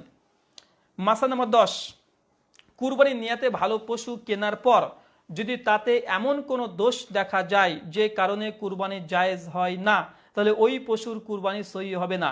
এর স্থলে আরেকটি পশু কুরবানি করতে হবে, তবে ক্রেতা গরিব হলে ত্রুটিযুক্ত পশু দ্বারাই কুরবানি করতে পারবে। যাক, এটার সঙ্গে আমরা একমত, এখানে কেন চলে এসেছে বুঝতে পারছি না। মাসালা নাম্বার 11 নম্বর মাসালা, যে কুরবানি পশু বাচ্চা দিলে ওই বাচ্চা জবাই না করে জীবিত সাদগা করে দেওয়া উত্তম। যদি সাদগা না করে, তবে কুরবানির পশুর সাথে বাচ্চাকে জবাই করবে এবং গোস্ত সাদগা করে দিবে। আমরা প্রথমের সঙ্গে একমত, দ্বিতীয়ের সঙ্গে একমত না, কারণ এই বিষয়ে মাসালাটা নিয়ে আমরা আগে আলোচনা করলাম।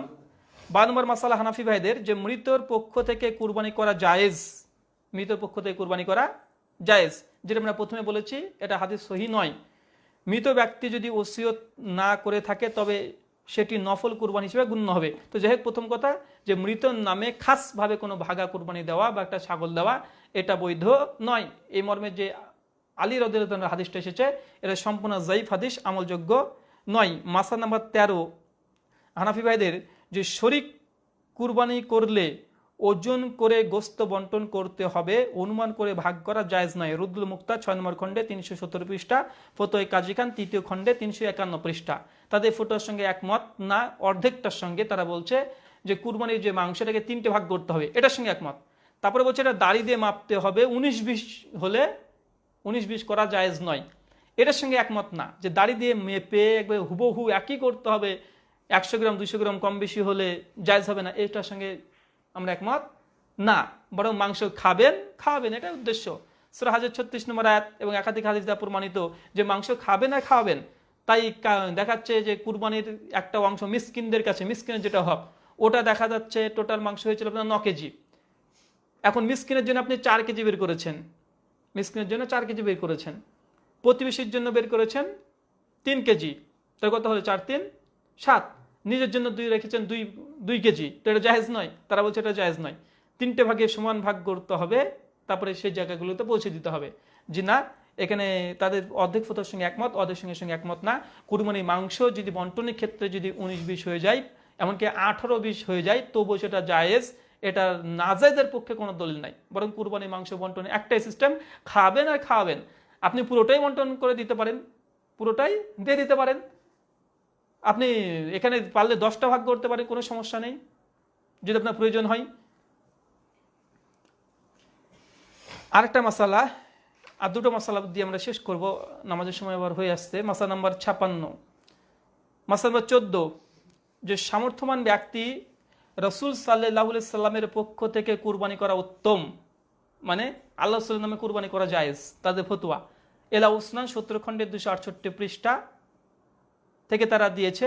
এবং আমরা বারবার বলেছি যে ওই হাদিস যে আলী রাদিয়াল্লাহু তাআলা আনহু তিনি কার নামে কুরবানি করেছিলেন? আল্লাহ রাসূলের নামে। হাদিস যখন যঈফ, তার মানে এটা থেকে আর দলিল গ্রহণ করা যাবে না। তাই আল্লাহ রাসূলের নামে যে একটা ভাগা কুরবানি দিতে হবে এটা সহি কথা নয়, বরং এই হাদিসটাকে সকলে যে বলেছেন, সমস্ত মুহাদ্দিসগণ সুনান তিরমিজি 1495 নম্বর হাদিসে হুকুম লাগা থেকে সকলে হাদিসটাকে যে বলেছেন। তাই এই ফতোয়া হানাফি ভাইদের সঠিক নয়। রসুলের নামে কোনো কুরবানি করার জরুরত নাই। আর রসুল কোনো উম্মতের জন্য মুখাপেক্ষী নন। মুখাপেক্ষী যে আল্লাহ রসুলের নামে কুরবানি দিতে হবে, আল্লাহ রসুলের নামে কুরবানি দিতে হবে, মুখাপেক্ষী নাকি আল্লাহ রসুল? জি, মাসলা নাম্বার 15 এবং শেষ মশালা এখানকার, একই কুরবানির পশুতে আকিকা, মানে একই কুরবানি এবং ওর মধ্যে আকিকা দেওয়া। আরো বিস্তারিত আলোচনা করেছে, আরো মাসালা বর্ণনা করেছে কিভাবে কি করতে হবে। তো একই পশুতে যখন কুরবানির সঙ্গে আকিকা হবেই না, তাই মাসালা সবই ভুল। প্রথমটা যদি ভুল হয় যে কুরবানির মাসালা, কুরবানি পশুর মধ্যে আকিকার ভাগা নেওয়ার পক্ষে কোনো হাদিস সহি সূত্রে হোক, জয়ীফ সূত্রে হোক, জাল সূত্রে কোনো হাদিস বর্ণনা নেই। তো হাদিস যখন নেই, কোরআনের আয়াত নেই, তো এখানে মাসালা সম্পূর্ণ ভুল। তো যাই হোক, আমরা প্রথমে যেটা শুরু করেছিলাম যে মান আমেলা আমালান লাইসা আলাইহি আমরুনা ফাওয়ারাদ্দুন, কোনো ব্যক্তি এমন কোনো আমল করবে যে আমলের ব্যাপারে বিশ্বনবী বলেননি, করেনি, অনুমোদন দেয়নি, সেই আমলটা সম্পূর্ণ মারদুদ, প্রত্যাখ্যাত, বাতিল।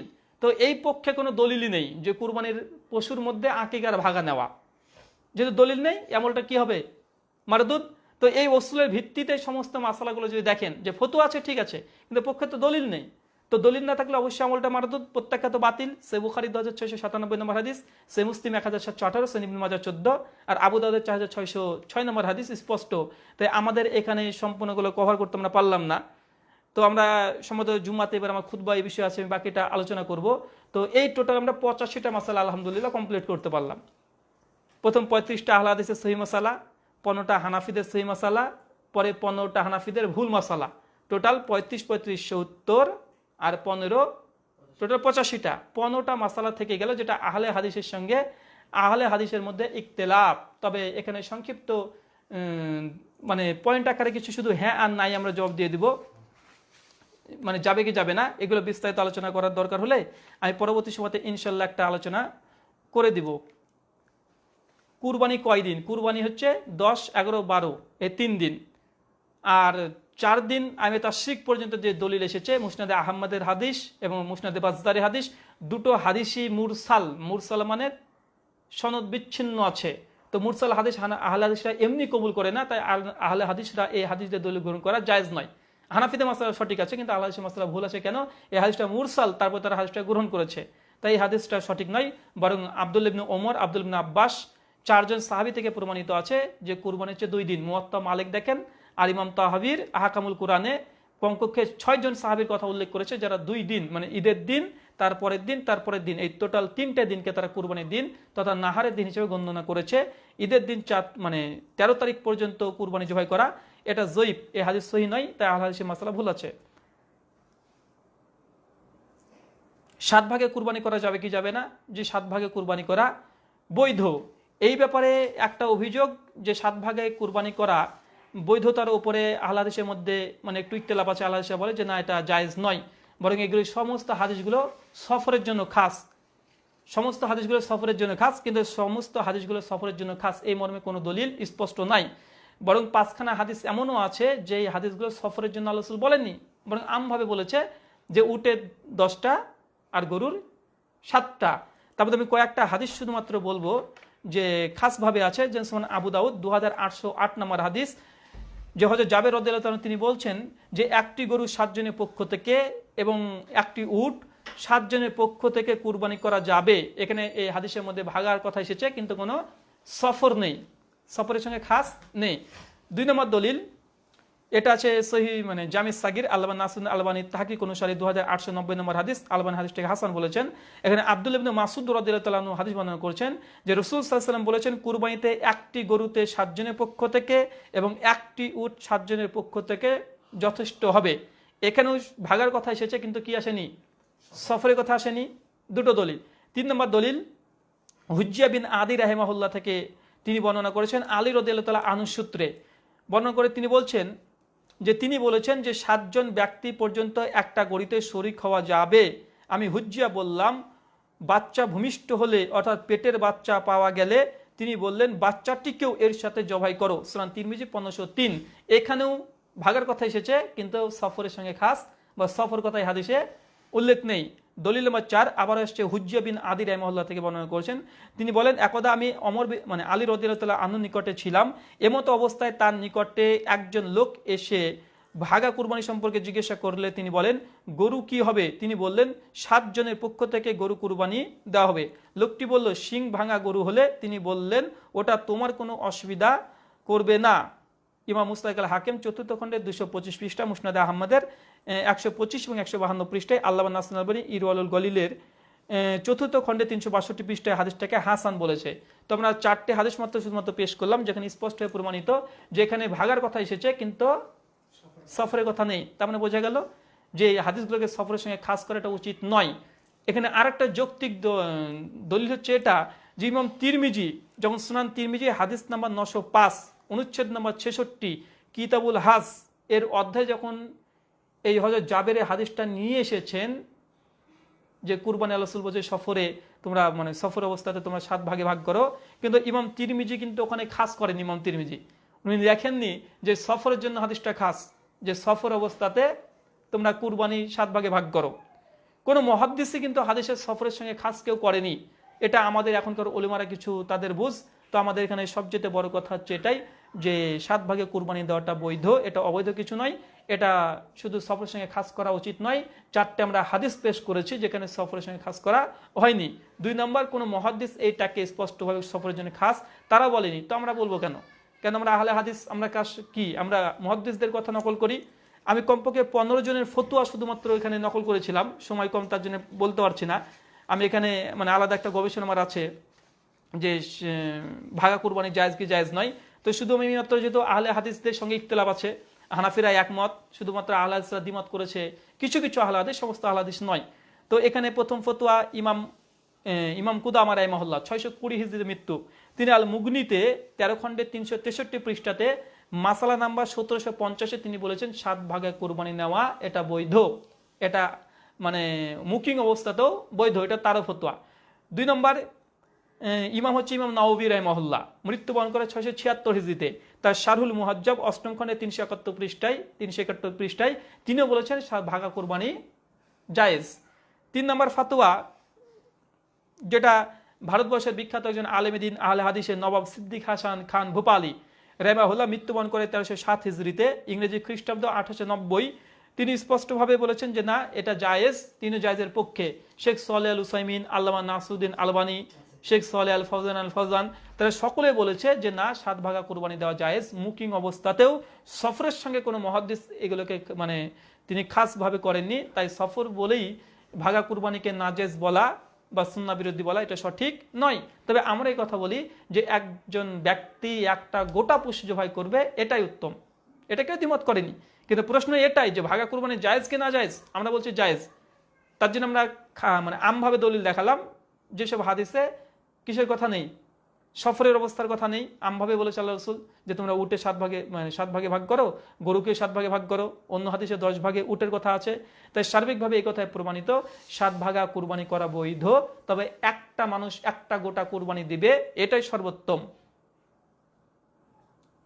তো আমরা এই কটা মাসালা আমরা টোটাল 90টা মাসালা আলহামদুলিল্লাহ ক্লিয়ার হয়ে গেল।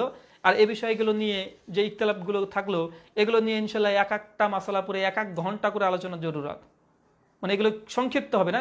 আমি শুধুমাত্র আমাদের যে মাসালা জানার দরকার ছিল আমি সেগুলো কোরআন সুন্নাহর আলোকে আপনার সামনে পেশ করলাম। বাকিটা যদি কোনো মাসালা যদি ভুল হয় বা ভুল বলে থাকি ইনশাল্লাহ পরবর্তী সময়তে আমরা রুজু মত পরিবর্তন করব। এটাই যে 100% সঠিক একদম স্ট্যাম্প পড়ে গেল এমনটি নয়। আমার মৃত্যুর আগে পর্যন্ত যদি আমি যে মাসালাগুলো বললাম কোরআন হাদিসের আলোকে, যদি কোরআন এবং হাদিসের আলোকে কেউ ভুল প্রমাণ করে দেয় ইনশাল্লাহ আমরা যেদিন প্রমাণ করে দিবে আমরা সঙ্গে সঙ্গে এখান থেকে রুজু করব। এটাই 100% সঠিক বলে দিলে এমনটি নয়। আল্লাহ সুবহানাহু ওয়া তাআলা আমাদের সকলকে হক জানা বোঝা এবং আমাদের মত পরিবর্তন করার মতো মন তৈরি করে দেয়। সকলে বলি আল্লাহুম্মা আমিন। আমাদের মধ্যে কোনো ভুল ত্রুটি যদি হয়ে থাকে আল্লাহ সুবহানাহু ওয়া তাআলা আমাদেরকে ক্ষমা করো। এই দাবি এই দোয়া রেখে আজকে মতো আমার আলোচনা শেষ করলাম। সুবহানাকা আল্লাহুম্মা ওয়া বিহামদিকা ওয়া আশহাদু আল্লা ইলাহা ইল্লা আনতা আস্তাগফিরুকা ওয়া আতুবু ইলাইক। আসসালামু আলাইকুম ওয়া রাহমাতুল্লাহি ওয়া বারাকাতুহু।